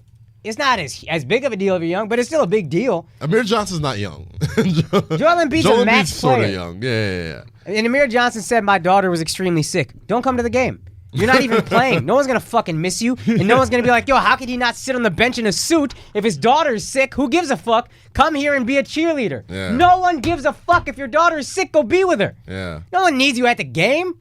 What you doing? I don't know, man. I don't think it's that big of a deal for some reason. I feel like 2010. Man, don't lie to me. My daughter is sick. Yeah, That's like that was- when yeah, that Cat's was my late every thing. week and he got some whack ass excuse. I was I don't honest need the today. excuse. I was honest today. I was Yeah, like, you yo, I was. thought I could sleep for 10 more minutes. And it I was made like, things oh, a lot fuck. better. But nah, dude, it's like, all right, yeah, this is wild. This wild, and he's looking at fucking text messages. Fine, your daughter is sick. You don't need to be at the game. You not playing. Nobody needs Amir Johnson. Look at this man goatee. He's been around 45 years. Oh, so Embiid didn't have a phone. No, he's well, looking they were at both it. looking at it. Yeah. Oh, nah. He's looking at a message maybe from his wife about his daughter. if Don't that's go to true. the game. That's wild. What do you mean, like team support? Your daughter is sick. Support that team. What You're if it's not just- that important to this team. What if it's just like a flu? Let me tell you something. really Eden's missed daughter a- is sick. We could do without Eden. Go be with your motherfucking daughter, dog. Yeah, but if it's just a flu, No, he said extremely sick. My daughter is extremely to black sick. people, that's the flu. Like that. Yeah. Yo, we got the flu. Yeah. Yo, I'm dying, son. Let me tell you I'm something dying. Let me tell you something. If that's real, a little PSA for black people, you've been through much worse than the flu. All right? Oh, God. The flu ain't that big a deal. Listen. Relative. I'm trying to speak to your struggle. Keep things in perspective. Yeah, but we have like real We strength. got a lot of flus. And so when we get sick, it's like it's a big deal. We got extra human strength. That's why it's we- not a big deal if you get the flu. You can still dunk with the flu. I bet his daughter could dunk right now. Well, we did see Jordan. Yeah. I'm telling you, man. Just I don't think it's a big deal. You know what bothered me more is It's not. Draymond Green was just like, yeah, because you never had your cell phone out during work. People do have their cell phones out during work, and if they get caught, they get in trouble. True. That's how it goes. Yeah, That's yeah. exactly what's happening here. He should probably get in trouble unless he spoke with like his people beforehand. Did he speak with like the coaching staff? No, he got fined. Oh, he got fined already? Yeah. And if your daughter's extremely sick, straight up, you don't need to be at the game. If you are Joel Embiid, hey, you probably should be at the game. If you're Amir Johnson, you're fine, dog. What's his career stats? Not career. What's his this year's stats, Eden? Can you look up this year's stats? Also, Draymond Green is tweeting that annoying me because you're playing terribly this year, so just shut up. Yeah. Like, if you were still Draymond Green, it'd be like, all right, whatever. Let's look at the stats we can't do without. Points. Oh 2 my God, rebounds. what are we going to do without your 4 points and 3 rebounds? Your daughter's extremely sick, I know, but we need those 4 points and 3 rebounds a game. And one assist. And one assist. Rounded. Can't forget that one. Jesus Christ. Come on, bruh. 37% field goal percentage versus Brooklyn, you're good. I still You're don't think good. it was that big of a deal, man. I still don't think it was that big of a deal. I just think it's like, just be honest. Like, just like, yeah, man, Man, no, I don't I like shouldn't this have my shit. phone out. My bad, yo. Don't be on your phone. If your daughter's actually sick, that sucks, but you don't need to be at the game. Like, don't guilt people for, like, Yeah. catching you. Yeah. Clearly, you weren't trying to get caught. Like, you were doing the whole fucking, like, the shit to the side. Like, now don't guilt people for catching you. Like, oh, well, shit, my daughter was sick. And yada, yada. Like, bro. Man, fuck that. If I had my phone on during a set, I'm an asshole. Yeah. And if my daughter is sick, I gotta put my phone away because if I'm headlining, and if I'm the motherfucking guest set who flew in, who gets 3 minutes, maybe I'll check my phone. Or I could just not do the spot. What would you rather I do? Check my phone during my guest set that's very unimportant to the show, or just not show up? Well, it's a little different as a comedian because sometimes you guys bring your phone out to look at notes. To and look at shit like notes. that. Yeah. But I know some, like, pro players who will, like, go to the locker room or, like, fake go to the bathroom to, like, check text messages and check phones and stuff like that. I'm back. I'll say All something things real, like just real quick. The really upsetting part for me is that they're down by 26 at this time. Yeah. So that's a really bad time for him to be checking his phone and going through all that stuff. Yeah, nah, it for sure looks like he was like ready to like make his like dinner plans after the game and shit. Like This is like, Amir oh, Johnson. Yeah. Amir Johnson, yeah. They're definitely texting hoes, bro. Yeah, let's go back to the pick. Can you go back to it? Which one? Or the video? Oh my God. I love the first shit of the day. It's always good. Man, So good. I took 2 bangers yesterday, back to did? back, bro. Brussels sprouts fucking did me in. Dude, what the fuck is this? Bleacher Report? Why does that guy have all those scars on his ribs? You know, Bleacher always trying to get some fucking black people to pay attention. So, yeah, so there's the video. There's 2. Yeah, I don't know. He's blue. Yeah. He's Yeah, blue. Yeah, so whoever texted him prior to his blue text was just a 1 word or 1 letter text. It was like K. Oh. He got K'd. Damn, bro. He got K'd. That's probably what happened. Yeah, I don't know if He that's probably your- told Joel, like, yo, did I say something wrong while she came? Yeah. He's like, I don't know, man. I probably wouldn't have led with that. It's good. Fucking text etiquette's terrible. Yeah, I mean, you get paid millions of dollars, and you know, Listen, I'm all about kids. If that's your kid and you're Amir Johnson, you don't need to be at the game. Straight up. or it's very easy to have someone else hold your phone during the game, and if there's pertinent information that's true. necessary, you can walk off the bench, Yep. go into the locker room, or just go backstage or whatever they call it, into the tunnel, do some texting outside of cameras. But to do it right there on the bench is absurd. Yeah. You have literally hundreds of people that work for the organization that would be more than happy to hold your phone for you. And text. Check in. Let me Check know in. every 20 minutes. And all they have to do is a little sign like, hey, Amir, you just got a text from your wife. I understand your Hit the kid's locker sick. room. Just hit the Switch locker room. real quick. Yo, Exactly gotta what handle I this. said. Boom, boom, yo. So it's like, I'm kind of busy right now, as you can tell. Turn on Boom. ESPN. you get paid Catch you later. millions of dollars to not even play. must have gotten big news during, and then during the half. Anyway, there's just you don't even have to be there. So like you said, you could stay home or you could just have somebody. It's just so wildly stupid. It's so wildly stupid because you know you're going to get caught. Like, of course, we have to understand there are hundreds and hundreds of professional cameras, not to mention everybody with their own everybody's own phone. So, and you know that you're going to have girls that are keying on you specifically in the audience. All they're doing the whole time is just checking you out the whole time. Let me tell you something, man. You know who loves Amir Johnson this morning? Ben Simmons. Oh, God. If it wasn't for this cell phone shit, we'd be talking about Ben Simmons all fucking day because I missed the game. How badly did he play? Oh, my. Just, I think 9 points he had. There's a video I He was just getting saw. booed on the free throw line and shit. And every time he touched the ball, he started getting booed and got booed off the court. And he said something along the lines of like, yo, if you're going to boo me, if you're going to boo, stay on that side. Yeah, finished with 9 points. Jesus Christ. Well, that's the thing. If you cannot shoot in the NBA in the playoffs, you get exposed. Yeah. Simple as that. Every year. Oof, God, it's such an ugly jumper. Somebody tweeted us a video this morning of Ben Simmons in college, and it's highlights, but he's shooting some jumpers. In high school, too. He used to be able to shoot. So what happened? I have no fucking idea. Injury? It's in his head. Nerve damage? I think it's actually not his head. I think there's a functional flaw with the way he holds the ball. And he kind of tucks his thumb. If you watch it again. He got that Markel? No. That's a nerve damage. I think it's the way he holds the ball. So he kind of like tucks his thumb under when he's holding it. So he never really has control of the basketball. And all the great shooters, the basketball is controlled. Yeah. So look at it. Watch. Watch when he holds the ball right here. Now look at it. Now look at his thumb. Can you pause? Oh, I saw it. When he lifts it up here. See? It's like his thumb is tucked in. It's like an angle, yeah. It's an angle, right? So look, when your thumb is tucked in, that is the most. Wait. No, I can't pause it. Okay, so that's the most important part of. That's the most important part of any jumper, right? It's also the reason why they're keep your elbow Keeping in, the elbow tucked, yeah, right? If you I'm a guy who doesn't shoot with the elbow tucked, and that's why I'm not as good a shooter is because I don't have the same control of the basketball that a Curry has. If you even look at Curry isn't even putting the ball way over his head. No. Curry's got it like right here, next to his face. Yeah. Right? Because the more you keep the elbow tucked, the less can go wrong. Yeah, less can right? go wrong. Less can go wrong, right? It's one straight shot. You turn into that Chinese robot that can just hit those half-court jumpers. Now, when the elbow's out here, you just can't balance the ball as well, Yeah, it's right? more aiming. It's if exactly it's right. crooked, yeah. So right here, the ball is balanced. If the ball is balanced, there are less things to control. Yeah. It's all about controlling the variables. Elbows out here, the ball's rolling off. Yeah. So now you're controlling the ball with your fingertips and trying to aim and push it. Elbow straight, straight follow through. That's Look why guys look at is again. like- Look at his thumb. Watch his thumb At the very after top, the you follow can through. see it. At the very top for a second, his thumb's like tucked underneath the fingers. Yeah. The guy will never be a good shooter like that. If they get him to hold the ball like this, you can mitigate.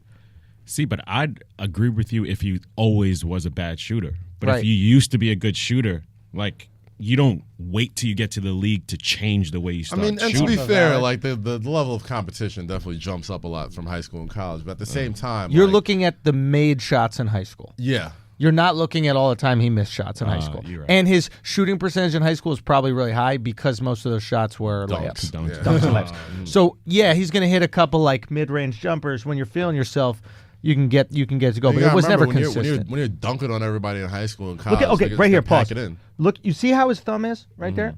His thumb is not at a 90-degree angle. It's not spread. It's not spread. Yeah. Right? Above His- the rim. Spread your fingers. You get better Spread- ball Yeah. rotation. and not only better ball rotation, you just get more Control the ball. control the ball because of the distance. Like, look how wide your thumb Yeah. to pinky Yeah. ratio can be, right? And that was a great fucking form. Who doesn't really get like a lot of attention for having great form. Kawhi Leonard. Kawhi Leonard Perfect. has huge Yes. fucking hands. Perfect. His elbow is always fucking Perfect. tucked, and he fucking He's a machine. straight up, Machine. like that, like the robot. He just straight up, straight out. And That's you don't his want brother. to. And when you're going like The this, robot. when you're shooting like this, it's way more aim. So Yeah. there's a lot less. Just There's look a at whole that lot thumb. that can go wrong. There's no way you can control. Now, what also You wanna happens is shoot- this You want to shoot going down. You Sure. never want to shoot. at the going at basket. the ba- So the other thing about this, right? When you don't have your thumb wide, right, the ball, in order to balance it, is balanced in your palm. They always say the great shooters have daylight, Yeah. meaning The Little ball, space right here, exactly. put on The the ball is fingertip. rested on the fingertips and a little bit on whatever that part of your finger is. I don't know what that is. You know, where it's callous when you lift weights. Digits, I guess. No. This shit right here, like where your fingers and palm touch, Right. and it's callous from weightlifting. Okay. It rests there a little bit, but there's daylight on the palm. Now you have all palm. Now that when you're shooting all palm, there's no touch. Touch is fingertips. Right. There's a reason Steph has an elite touch, and it's because it's all tips, so you can really direct the ball. The guys that shoot with palm, and I'm guilty of that as well. Yeah. It's luck, bro. You're Yeah. throwing it up there, and you hope that it goes in. Simple Right. as that. Yeah. And as Ben Simmons, he'll never be a good shooter. Until he fixes that. Yeah. Until he fixes that, and you're not gonna learn how to shoot in the playoffs. So. Fuck no. But here's one of those things, and we're gonna get to our next guy who falls in the same category in a way. There's what happens is you have a guy like Ben Simmons, right, or like Shaq shooting free throws, where you see how bad they are, and you're like, well, you're gonna have some time off this summer. What are you gonna do? Is you're just gonna work on that skill, right? Right. You're gonna do nothing Right. but work on that one skill because you have tons of time off. Right. And that's what we would do if we had tons of time off Right. for our careers, right? Right. And then they come back and they just haven't improved the skill at all. And you're like, what? Do you not want it bad enough? Like, what's going on? What's going on? Yeah. Is it much harder than I think? I don't want to assume you're not working on it, but it's not any better. It's not any better. So you clearly must not have worked hard, or working hard is what gets you here. And God forbid if you stopped working hard, Right. you'd be even worse. And that takes us to our next guy we're talking about, which is playoff Kyle Lowry. Playoff Kyle Lowry is the most disappointing basketball player that I've ever seen. And I'll tell you why. Kyle Lowry is 5'11", maybe. Okay? It could be 5'10". Do you know what type of mental toughness it takes to be 5'11" or 5'10" and then become an elite all-star basketball player in the NBA? It is point. unbelievable mental toughness. Good point. So what is so shocking to me is how could you be that mentally tough in your entire life to overcome what you have managed to overcome, and then in the playoffs become a mental shell of midget. yourself? You're fucking Theon Greyjoy. Dude, it's like you're Reek, bro. You are fucking Reek. 0 for 7. 37 minutes. He played 0 for 7. And it's one of those things where, and the Raptors are going to have to, eventually you're going to have to fucking realize this. This guy is a balloon, okay? A balloon needs to be inflated. And when you inflate it, it can go as big as it possibly can, right? A balloon can get sizable with inflation, but you have to breathe the air into that balloon. Right. And the Raptors are not doing that. The Raptors are going, hey, it's all-star. I mean, sorry, hey, it's the playoffs. This guy's going to show up because that's what athletes do, right? And when it comes crunch time, no, balloons need all-stars do. inflated. Yeah. Okay, balloons need inflated. You need to get this guy buckets at the beginning of the game. If I would not be surprised if next game you see the first 4 or 5 plays are called for Lowry to get a layup. He just needs to see the ball go in. Yeah. Right. Because when he goes a quarter without shooting, right? And then the only shots he is taking are end of shot clock shots, which often happen to be bad shots, percentage Right. shots, which yeah. don't go in. So now your confidence gets chipped away even more. Right. And now you're leaning right into that playoff Lowry that I'm sure he's aware of. Oh yeah, now you know the footsteps are. He's hearing the footsteps behind him. Like fuck, now I'm gonna have to hear this shit again. You know, and on top of that, the pressure of you're the number 3 guy behind Kawhi and Pascal Siakam now, and you got to be able to Behind Gasol, too. Gasol too. What, and on weren't they top- trying to move him for Conley with Gasol? They wanted Conley. They wanted Conley, yeah, and Yeah. And if they had Conley, this would be a very scary team. you got to remember if this guy doesn't play well, does Kawhi stay next year? No, I had that thought. Kawhi And not I- tolerating this. I had that thought too, because I love Kyle Lowry. I didn't want them to trade Conley for Conley, but I don't think Conley's going over 7 in the playoffs. I think Conley's a gamer. Oh no, Conley's a gamer. huge gamer. Conley's Huge gamer. yeah. He's elite. He's elite genetics. Like his father was an Olympian. Olympic, Yeah. long jumper. or Yeah, some like this shit. is you're talking about the mixture between like elite genetics an elite competitor. Yeah. Like, if your father's an Olympian, Yeah. you have elite competitor in you as well. Right. So I think Conley relishes these moments. And I think Kyle just doesn't, man. He doesn't. I've seen I mean, Mike look at Conley this in more face. big game I know moments. cameras can just catch one moment, but like this is His this is a face the damning whole- picture. Oh, he knows exactly what's going on. He's like, please carry us, Kawhi. Say that? Oh, it's 0 for 7, yeah. It is just, it is tough, man. It is a tough 33 minutes, and he only put up 7 shots. And you didn't even get to the line. So think about that. That's the great Kobe quote, bro. Like, that? I'd rather you go 0 for 20 than 0 for 7. He said that? Yeah.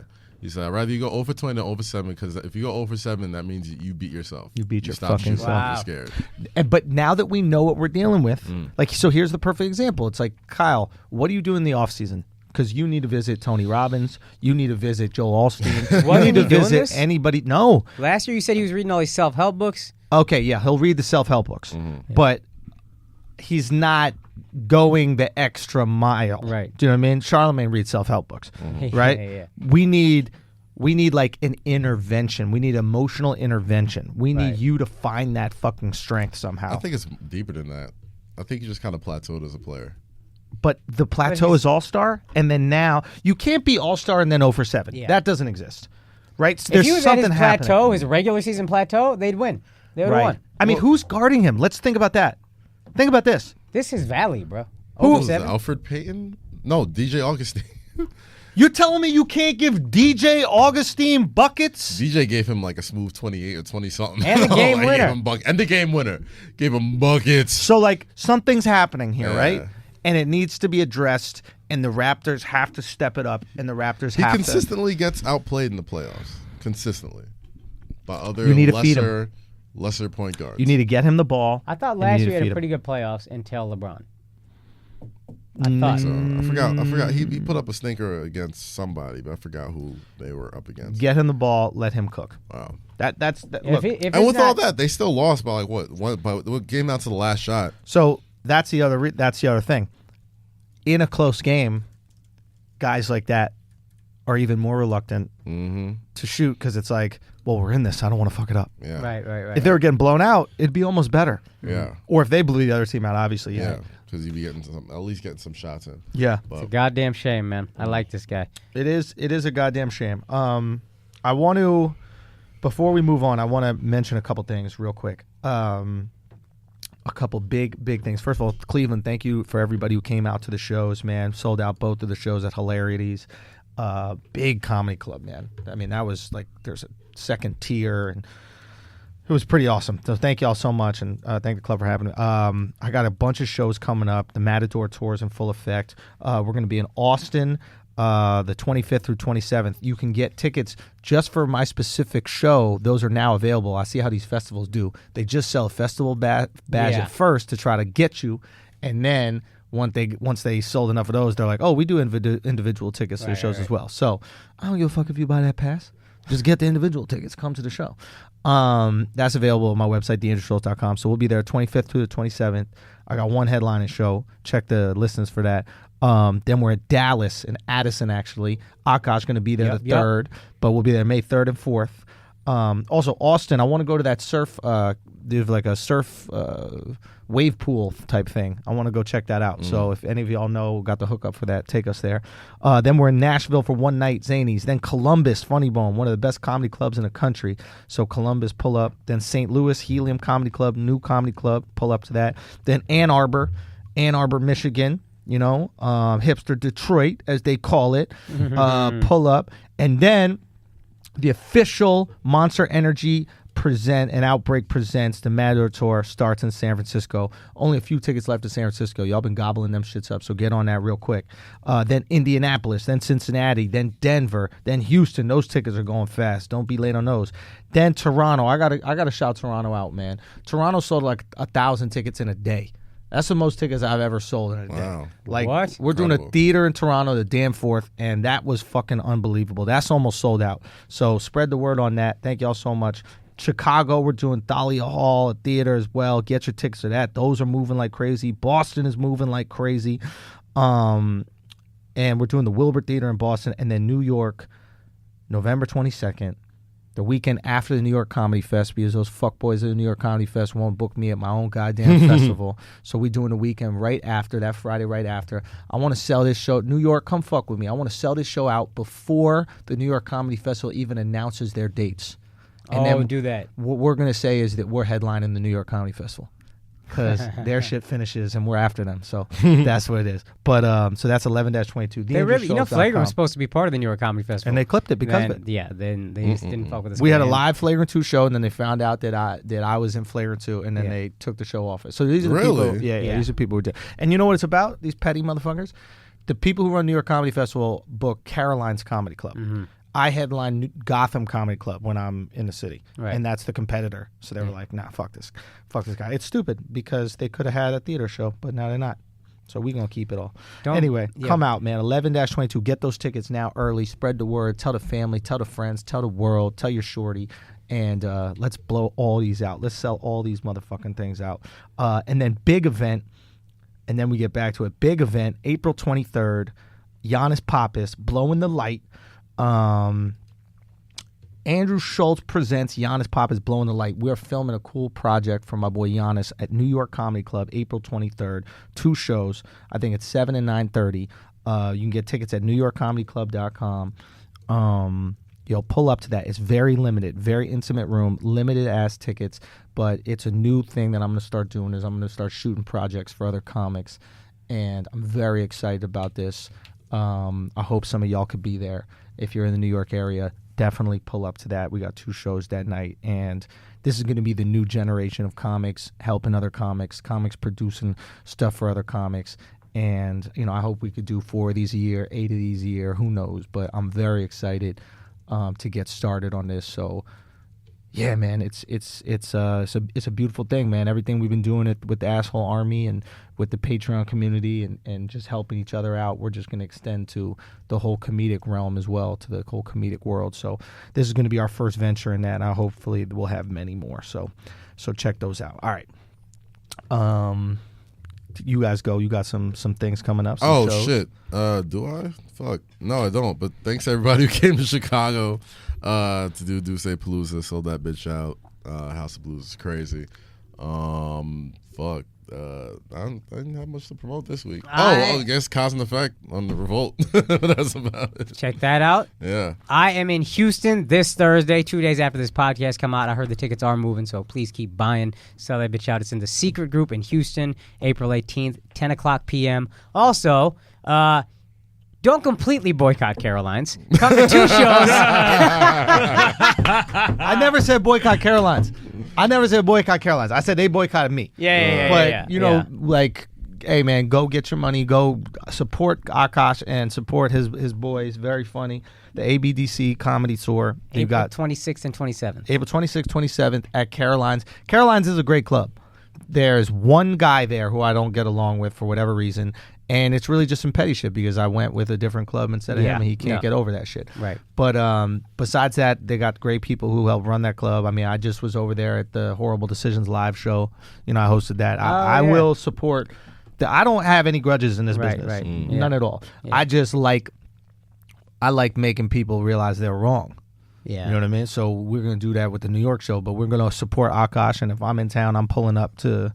Come the fuck You through. said, when is it? April 26th and 27th. I'll be in... you might have been in... Because we want to get you on. Austin. Yeah, but we'll get you on. But yeah, man, so let's go support Akaash if you're in town, man. Definitely do that shit. Anything else? No, I'm cooking up a little... I'm going to do the thing you do where you announce it on the podcast, so you have to do it. Good. I'm going to hook up a little tour with my boy Donish. He's a guy. He's going to be featuring for me in Houston. He's got a whip, so we're gonna go together. I'm gonna be headlining. We're gonna try to put together a little tour. Great. Just a little independent venues, just see what we can do. So we're gonna get out there. Try to film shit in every city. I'll hit up the Asshole Army. Kill that shit, man. Yes, all right, sir. good. So we're gonna get more information about that soon. And so go support, man. AkaashSing.com. Check out the website. Go peep a show. Do all that shit and get on these shows early, man. I can't tell you how many people in Cleveland hit me up like, yo, how do I get tickets? I can't get tickets. I told y'all these shows sell out. I don't care how many months out it is. Go right now, get the tickets, okay? Because I know right now you're like, I'll do it next week. And then the week's going to happen, you're going to DM me and go, man, why the fuck is the show sold out? I don't got anything to tell you anymore. I gave you more than enough time. Did I not, Alex? Yep. Okay, and don't go DMing Alex saying, "Yo, Schultz won't respond. Can you get us any tickets to the show?" All right, because you're not going to get in unless you're a fat girl. Anyway, so appreciate y'all supporting everything. Now let's talk about something I'm very excited to talk about. Okay, somebody who has been a long time listener of the show, a long time listener of Brilliant Idiots. It's Asshole Army, gang. Someone who predicted his own success maybe 12 years ago. Someone who we got behind and we predicted his success, maybe a year ago. Someone who's come on the show, has rode with us. Someone who I am so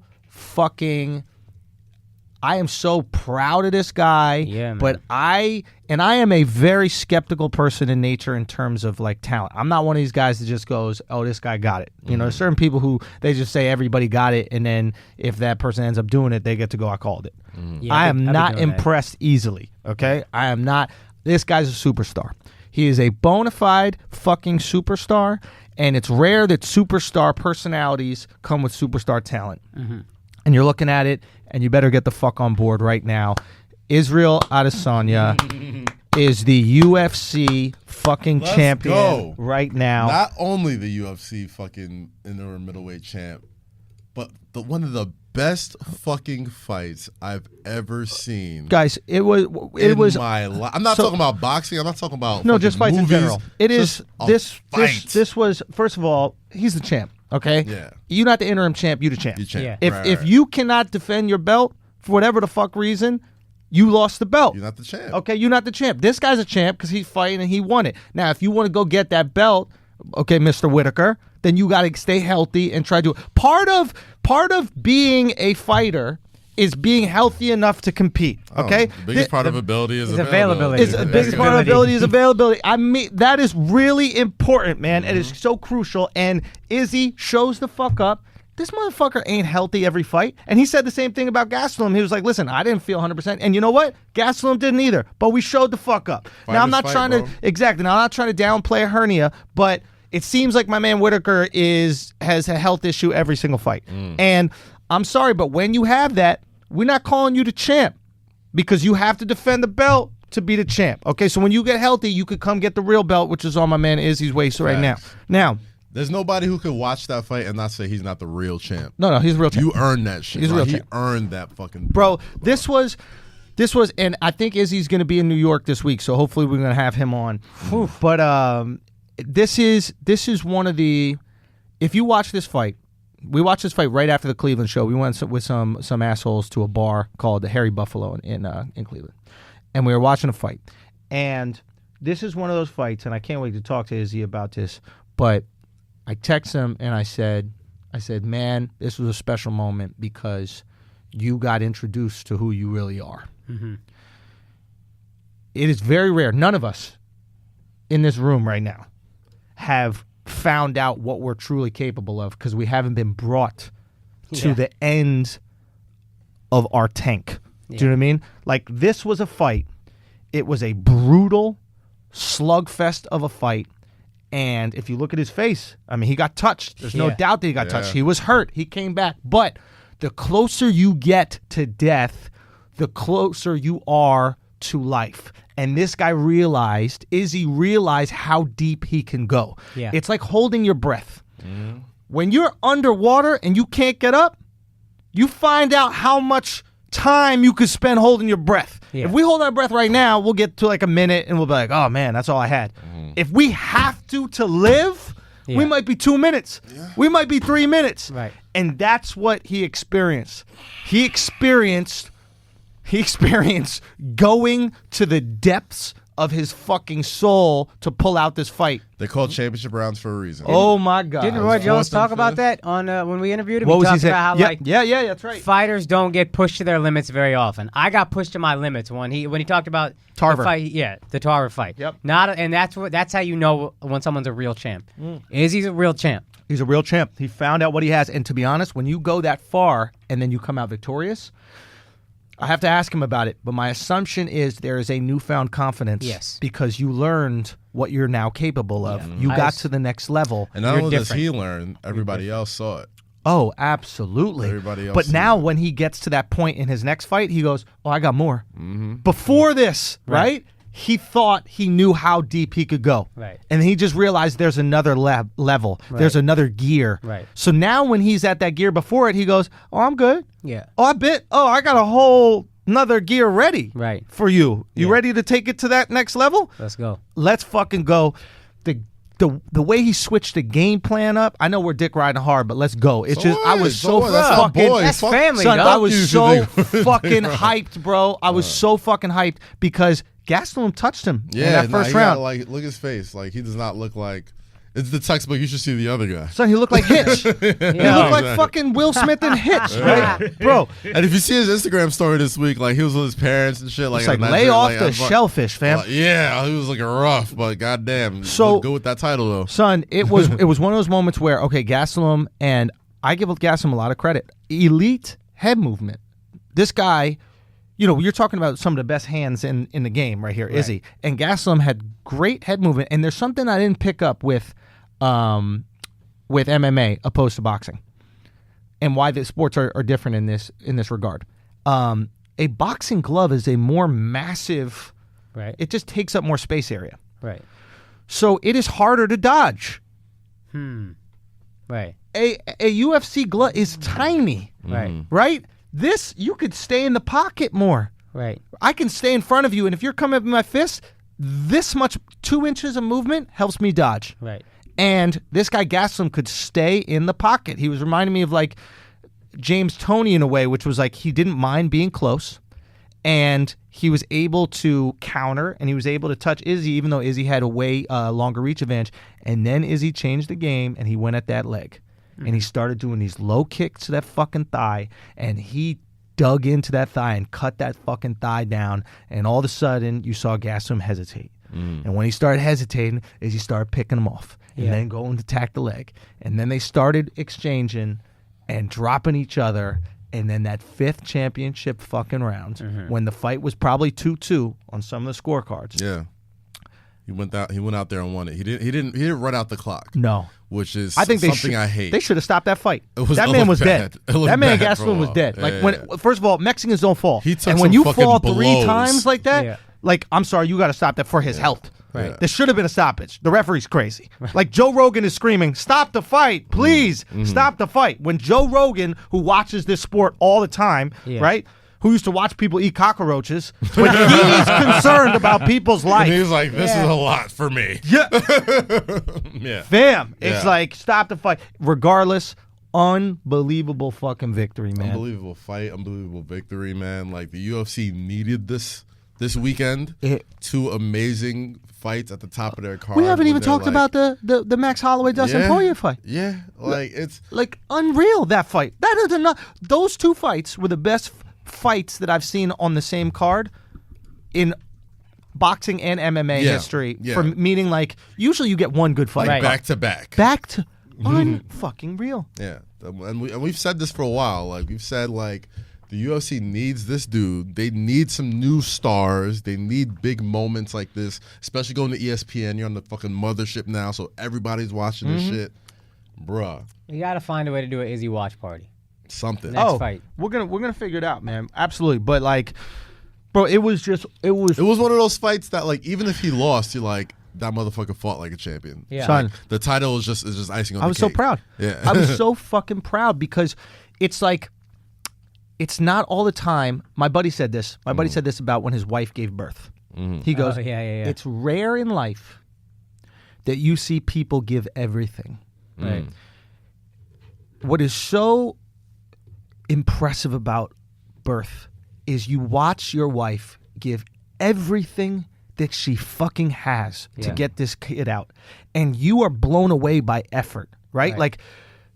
Like think about how blown away we are by Westbrook, and that's not everything. This is just a lot of effort, Right. and we're like, this guy, it's so much fun watching him. Yeah. And then you watch the woman you love literally exhaust every ounce of effort in her body to give a to give you this us life, right? Yeah. That's what we witnessed in this fight from both of them. Yeah. They gave everything. You're watching these guys let the tank go empty. They're both on empty in the third, and they give fucking everything. And when you see that, you can't help but feel like this immense pride.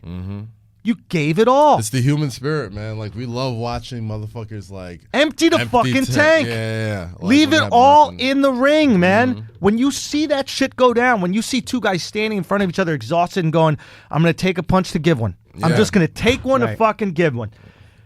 Bro, it is a different connection. It's why we're drawn to fighters in a different way than we're drawn to regular athletes. It's the first sport. It's real. It's the first authentic. sport. Like, there's nothing on this world. Like, if everything else Sports is a are metaphor for more sport. metaphorical, yeah. This a metaphor for war. This is the closest thing to war. It's the reason why Ali was so important to us. It was like, there's some people that fight for us, and he really fought for us. Yeah. Right. Like, and you look at somebody empty the tank, and it is a transformative experience. He's going to have different fans now. He's going to have a different level of fans. This is the beginning of everything. Like, his, the everything he predicted is now coming true. Boom! Oosh. I don't know how he stood up after that. Mexican, bro. God damn. God damn. Look at his eyeball. Where are your eyeballs at, bro? him. Where your eye? No, you got to sit down, bro. You got to sit down. You got to take a little rest. That you could have killed him right there. Look, Yeah, right there. They should have stopped the fight, right? Yeah, I mean, oi! You got to sit down, bro. And it's night for you. I think you gonna sit down right about now. Sit down. And it's rare. It's rare when the hype exceeds the fight. Like, this guy's been hyped for a while. Not just by us. Like, anybody who watches mixed martial arts, anybody who watches fight sports, has been saying, like, this guy's the next fucking guy. Yeah. Right? Even Bones had to fucking be like, even John Bones was on Twitter talking, like, you fighting these other guys, like, all right, when you ready to come to daddy, let me know. Yeah. So, because they know he's the next dude. That's the money fight right there. Like, I don't know what weight they're going to fight. I know a lot of people are like, yo, John's going to destroy him. He's too big. He's too small. Whatever. They're going to figure out a way to get those two in the octagon it will happen. Some point. Izzy don't mind fighting people on steroids. He said that. There was some guy. Remember the guy he wanted to fight? He was like, he's on juice now. I want to get him before he gets banned. Yeah. Oh, man. Before he gets caught. Oh, this was just such an amazing moment, man. Fuck, Bruh. Just to manifest something and to see it happen. Yeah. It was, and then just good respect between both of them. This was great.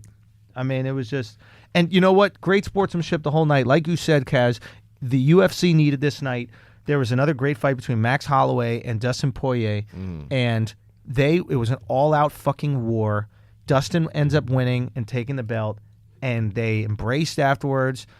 I mean, Max was so fucking likable in loss. Yeah. He was just like, he was so effortlessly Hawaiian about it. He was like, hey man, fuck, great knock. You got to give it up to him. I love doing this shit. I love fighters fighting. are like that though, right? Bro. It's weird. Like, I don't know. Maybe I haven't gotten to enough fights to be like, hey man, do we got a good knock along? Conor fucking got his ass handed to him by Nate Diaz the first time, or Nate He was Diaz, like, hey, whatever. good knock. Like, hey man, got a good knock on me, brother. Like, that's. I guess I was just like the Irish in him or whatever, but.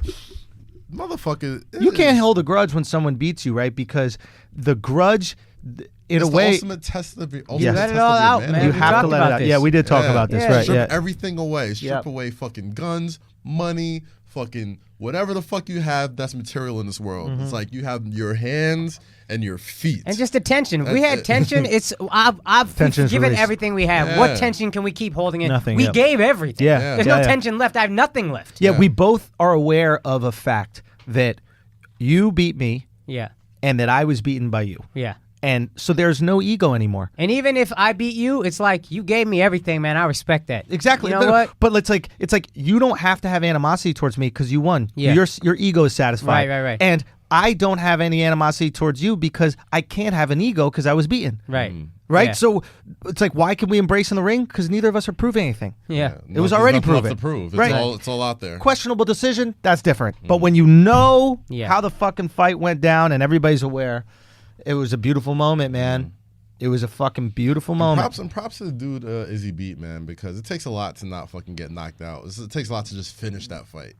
It takes a lot. Oh, bro. he's got a future, this guy. He's fucking... He's sharp. Incredible. I was really impressed by him, man. He looked Really real impressed. short and shit. I was like, oh, he's going to walk all over him. Like, I did Not not at all. expect that fucking Great counter war. punching, great power. He had unbelievable power, and Izzy really had to be careful for it because he could have gotten hurt. And those are the most exciting fights. The most exciting fights... Styles make fights. Absolutely. But the most exciting fights have at least one guy with power. Because no matter how badly he's getting beaten, you know it's one punch away. That's Deontay Wilder's appeal. That's it. That's why we loved heavyweights. The casual fan goes, I don't know what's going on with all this hugging and kicking. Sweet science is one thing. That's What for me. gets everyone's attention. That's for me. I Yeah, love Sweet Science. exactly. I love it. But the casual fan loves to watch going, it takes one. It takes one to get you out of here, and that will sustain 5 rounds of action.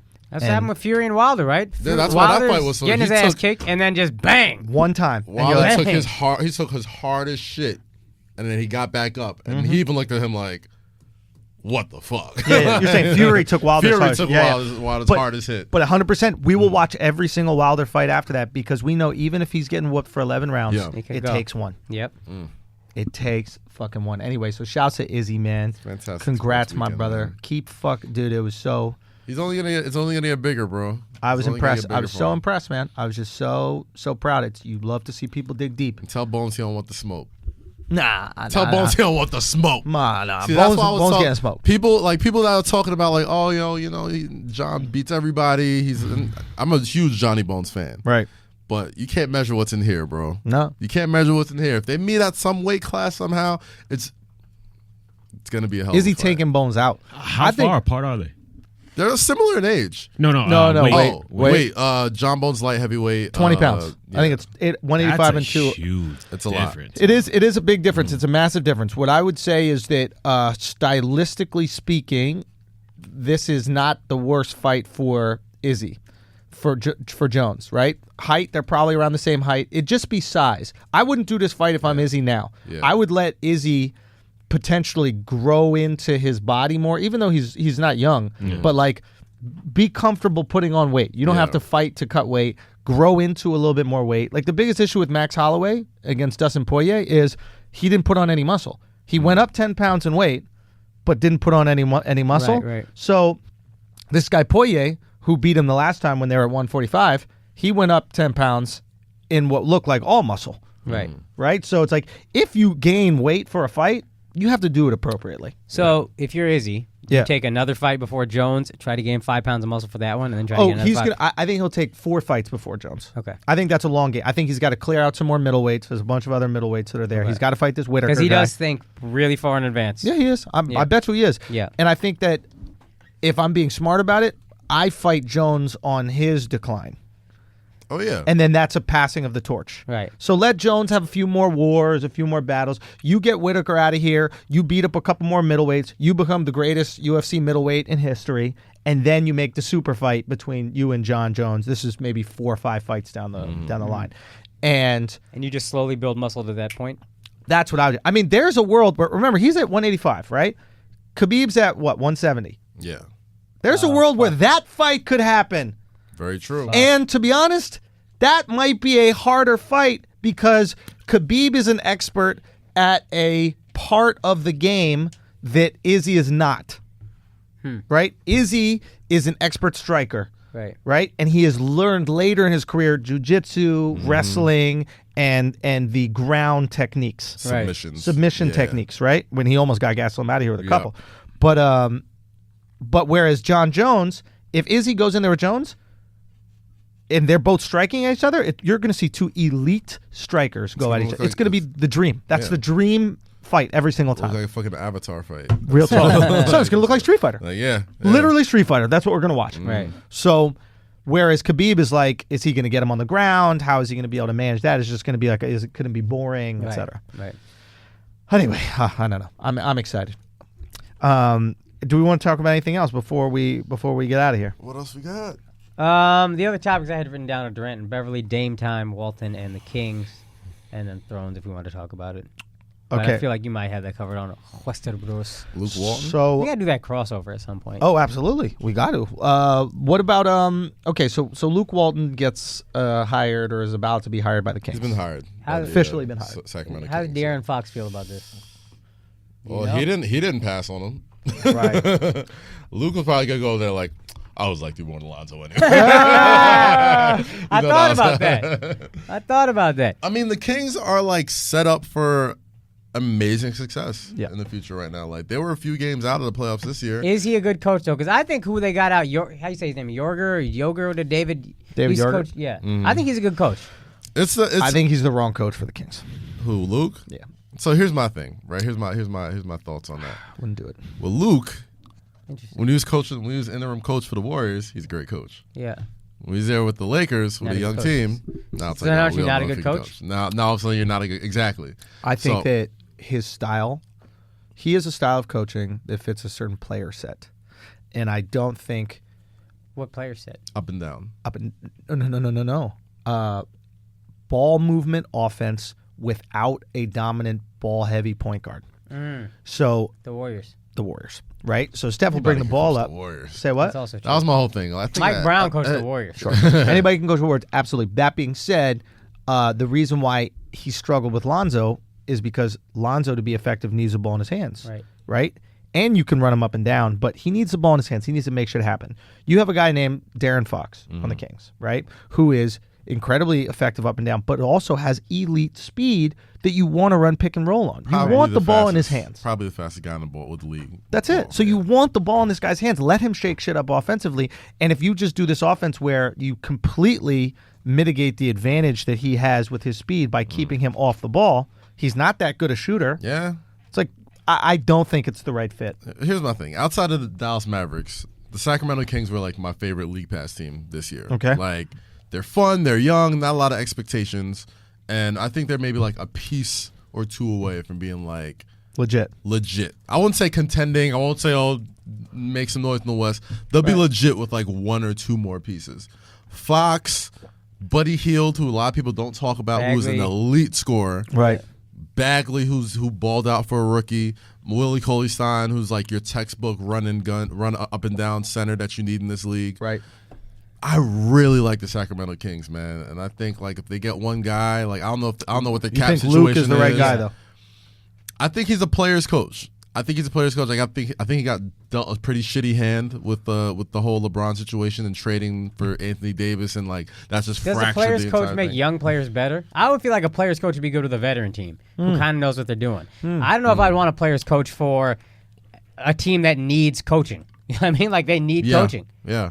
They need a vet they can respect, not someone who just got walked all over in L.A.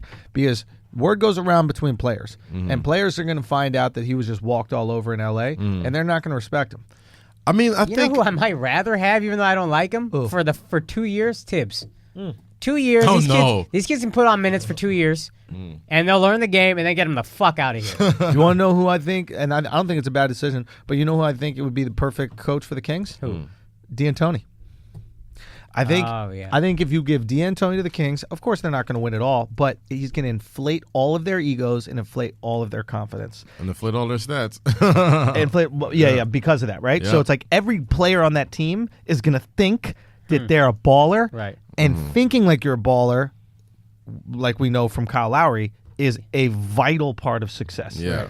And I mean, I would just love to see what D'Antoni schemes with De'Aaron Fox. Are you kidding me? High screen and roll. Yeah. Right. The D'Antoni system. It's Oh my god! If it's a fast-paced system and you got the fastest guy in the league, and you have the what's his face that who was a knockdown shooter in college, and now he's starting to Buddy feel Hield. himself. Buddy Hield. Imagine Buddy Hield's a Hield just baller, hoisted. bro. He's hooping. He's a baller. So yeah. give him D'Antoni. Like, let's go, man. You get rid of Josh Jackson or whatever that kid's name is. Kid from Yeah. Carolina. Yeah, who's Yeah. they trash. traded Josh Jackson, didn't they? He's a Maverick. Oh, they traded him? Yeah, Did he's, They got him out of He was there? in the trade Okay. for Harrison Barnes. Light skinned kid. Right. Yeah. Also, they do Yeah. have Harrison Barnes on the Kings too. Ooh, I like that. I like that. I like Yeah. that. Harrison can work on a Yeah. D'Antoni. All I'm saying is that's the guy for the Kings. For me. Right. That's who I would go with. I heard Vlade was trying to consolidate power, and that's why he got Yorger out of there. And that's Zach Lowe tweeted something like this, like, I don't know. I just know he seems like a pretty good coach, and this is what the Kings do. They get something promising, and then they fuck it up. This is just what they do. can't relate as a Did Knicks you? fan. Never seen that before. You never had the first half.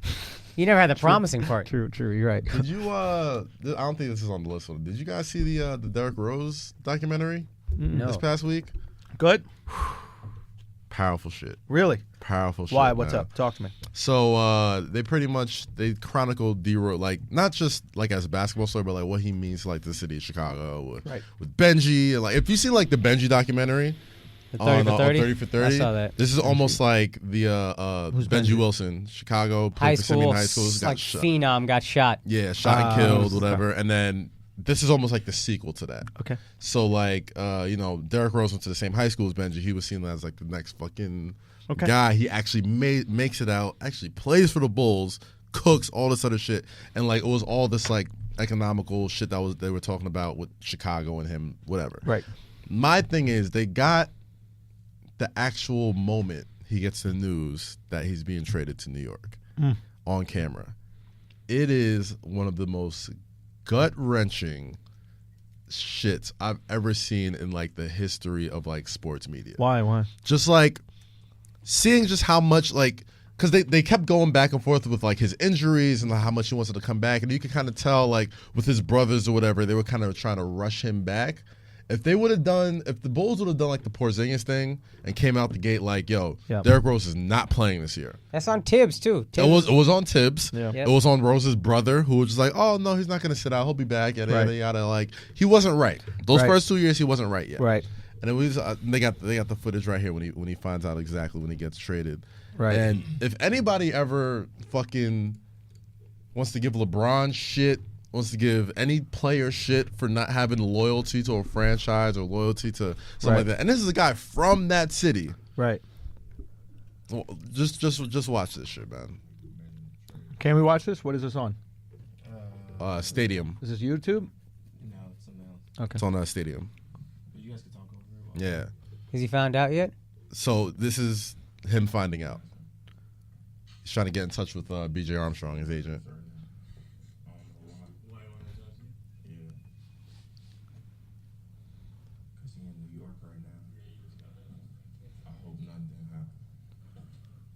And like he's trying to film a documentary about how much he means to the city of Chicago. Oh no. He's limping. A big separation. Oh Jesus Christ! Here we go. Bro, Waterworks. What's up, B? Oh boy. You lying.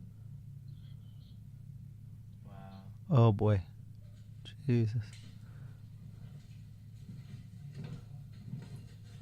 This cameraman, this fucking sociopathic cameraman. Look at this cameraman. G. Wow. That's what I'm you, talking Al. about. That's you. Wow. Oh no. Is he crying? Yeah. And then he just goes back and was like, yo, I'm good. Let's talk. Let's do it. Oh man. Yeah.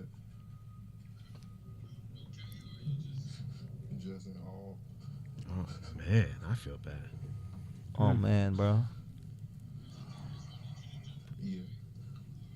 Jesus Christ, bro. This is. It's a hard watch, bro. And Oh, when he goes back Oh, into the to talk to the camera, Yeah. it's a hard watch, bro. Because you could like his face is swollen, like you could see it. Face looks like his knee. Oh man. All right. Cut this. Jesus. If you Okay, could at so least keep on going. If you could at least get to when he's when when he fast goes forward. and sits back down. It's Fast forward not to when he that sits far back down. past. All right, yeah. Okay, here we go. He's back. What? What are you doing? What? It's not how y'all eat bananas, Why bro. do you like it's corn in the cob? No, I mean like it's watermelons. Eden asked, he had 2 bananas on the table before we started filming. Eden was like, do you want to move the bananas? And Schultz very adamantly was like, no! And now I know why. I don't know how y'all eat bananas. This is how I eat bananas. Somebody's gonna make a montage of all the different ways he's made bananas over the years. Content, baby. Oh man. All right, let's go. Oh, fuck, man. Oh, wow. Wow. Jeez. Really just telling me to prepare myself. Fuck. You really got to watch this whole documentary. It is great. It's fantastic. It seems too sad. I mean, there's sad parts, yeah, but like, then they get to like when he comes back to Chicago, it's a Timberwolf, and he drops 50. Like it's When he dropped the 50 in this year. Chicago. No. When he dropped 50 this year, and then when he came back to Chicago, and Right. they gave him the big fucking welcome. And he's a free agent this year too. Like I thought he re-signed to the Timberwolves. No, he's a free agent at the end of this year. What is the thing here? Can you pause it? So what is the thing about with him and Tibbs? No, not Tibbs. Apparently he was like, it takes him 16 hours to prepare for a game or something. Yeah. Was that in this documentary? Yeah, What was just that like about? everything he goes through to get himself like physically ready to like, you know, as far as like loosening up his knee, getting like a whole day. It's a whole Every time he plays. process, bro. Like he's so dedicated to that shit. Like, and you see why, man. Like how many people fucking depend on him to be this good to get back. Like so many times where you're watching this documentary, it's like, yeah, most docs, if he would have just like stopped and retired right here, like nobody would have blamed him. Like Right. nobody would have blamed him. You know what I'm saying? And then like getting to the point where he finally fucking grows and becomes like a father and shit. And you know they show him like going to New York and like when Just he fucking tell me, who do I blame? I'm tired of this. Honestly, like That's all I need to know. Who his do I brother's blame? got to take a lot. His brother's got to take a lot of the injuries. His brother's got to take a lot of the heat for that. His brother's got to take a lot of heat for Really? that. Like if they would have, if he was in any other organization where his brothers don't get that much leeway because it's the Roses, it's Chicago, whatever. Right. Like, you know, if they were just like, if they did how they did Porzingis, it was like, yo, he's not playing this year. He's sitting. And you got to remember, like, the Bulls were fucking, they were knocking on the door of the finals. Like, when the Heat were the fucking Heat. Yeah. Like, took them to the limit and all that shit. So Right. they were all just expecting D Rose to bring him back and just put him over the top. So they just never just said, yo, he can't go. Right. So when he came back, still not as fast, not as elusive, not as quick, you know, and it was rough. It was rough for him, man. But if you can, man, go check that documentary out. It's incredible. It's sad at times. It's really fucking sad at times, but it's really fucking good. If we're talking about like if you're talking about human triumph, like fucking getting tested to your limits, like this is that shit right there, yo. Yeah. That shit was mad touching, bro. Fucking D Rose. Anyway, I hope he gets a contract. We'll see if he gets something. I hope he comes back to Chicago. I hope they make that right, man. Like they Whoa. got money, they got a little money to spend. He's not an expensive player to sign right now. Like you love that full circle shit. You keep I love trying to get it. Melo back here. Fuck I think outta Melo, here. all right, bet with Zion. That's not full KD, circle. That's like a guy burns down your house, you rebuild it, and then you invite him back in to live with you. That's not full circle. But you don't That's think- stupidity repeating itself. with the banana boat Forgive crew him, with the for he nice knows not what he does. forgiveness, bro. Yeah, I forgive forgiveness from Melo. afar. No, I I'm forgive saying Melo, that's what man. Jesus was saying Yeah. to Judas. He was like, I know you gonna fuck me. Oh. I forgive Melo, bro. If Melo could come back not as the number one guy, come off the He bench. He can't do that. can't. As of, don't how do know you how not to do know? that. What do you He's been mean? humbled. No, He's when? been humbled, No, bro. he When? hasn't. He This hasn't whole been year humbled. when When did he nobody would sound pick him humble? up. If he comes home Where's to the New York, soundbite of Melo saying, I'm so humble right now? listen, Still Melo. Remember that ad campaign? Still, we need you to not be still Melo. give me if KD, Stop it, please. Kaz. Kyrie and Kaz, Zion. Please stop it. Please stop it. Please. I know that you really believe in this. if but they get any form of those three, or Honestly, any- as a the guy who last doesn't want... person that you want around a rookie is Carmelo Anthony. but he's not the franchise. He won't be the No, guy. no, in no. charge. Just He won't his be the guy. energy, his very energy, the attitude he has about the game. The last thing that you want to inception into your young players is anything Melo-esque Hold on, whatsoever. think people can you're a change, fucking bro. psychopath. This I is think people can infuriating. change, bro. Yeah, he was on the Rockets. Yeah. He was what, the third option? Yeah, What happened after 2 weeks? they sucked. It wasn't his Why? fault. Why? Was it his fault? What are they now? What happened as soon as they cut him? They did very well. They did very well. And why didn't they keep him? He's not the main option. Because this is not WWE, okay? This is the number one real guy. fucking deal, okay? You can't script out Listen. how it's going to... Would it be a great script? Yeah. Is it going to work out? No. I think Melo needs one last run on the Knicks. The problem with Melo is he can't run. So that alone is what's going to stop He's him had a from whole being on year any of team. doing nothing. This was the time you should have re-signed him when you're tanking. Melo didn't The have organic tank muscle. with Melo. when he played every single game. Yeah. Okay? He took a year off. What do you think he's going to look like now? He's going to look like Mero. You're gonna look like Lala. Carmelo. Carmelo Anthony. Matter of fact, that's how they're going to pronounce his name in China, where he'll be playing next year. All right, guys. This has been another episode of Flagrant 2, No Easy Buckets. Thank y'all for listening. Patreon. We'll see y'all next. We'll see y'all Friday. See y'all Friday. We'll see y'all Friday. So make sure y'all, if you want to join up on the army, come fuck with us. Patreon.com/flagrant2. We got to set up a new goal for when we come up on 6,000 patrons, because we're steadily approaching. But we fuck with y'all so much. Thank you to Asshole Army member that came and shot for us in Cleveland. What was my man's name who came and filmed? Damn, Al. But, yo, you know who you are. Thank you so much for showing up. Shouts to my man Vince, another Asshole Army member that was going to pick us up from the airport, but Club already had arranged some shit. But, you know, we try to do whatever we can to empower y'all. So let's keep that going, man. Keep empowering yourselves. And let's keep creating this fucking incredible content, man. I'm very excited for the new shit that we got going on. Make sure you check out all the live shows, all the podcasts, and all the things. Check out Cause and Effect every single week on Revolt. And yeah, man, let's cook up some amazing shit. We'll see y'all Friday. Oh man, and I'll have a nice announcement on the I should probably just say it now. What's that? I'll be doing play-by-play for the Jordan Brand Classic this weekend. Okay. Yes, sir. So on Twitter, it's not gonna be on ESPN this year, but they'll do a live Twitter feed on the sports channel. Okay, and, bet. I'll be calling all the high school All-Americans, the Cole Anthonys of the world, all the big-time college signees for the future NBA stars.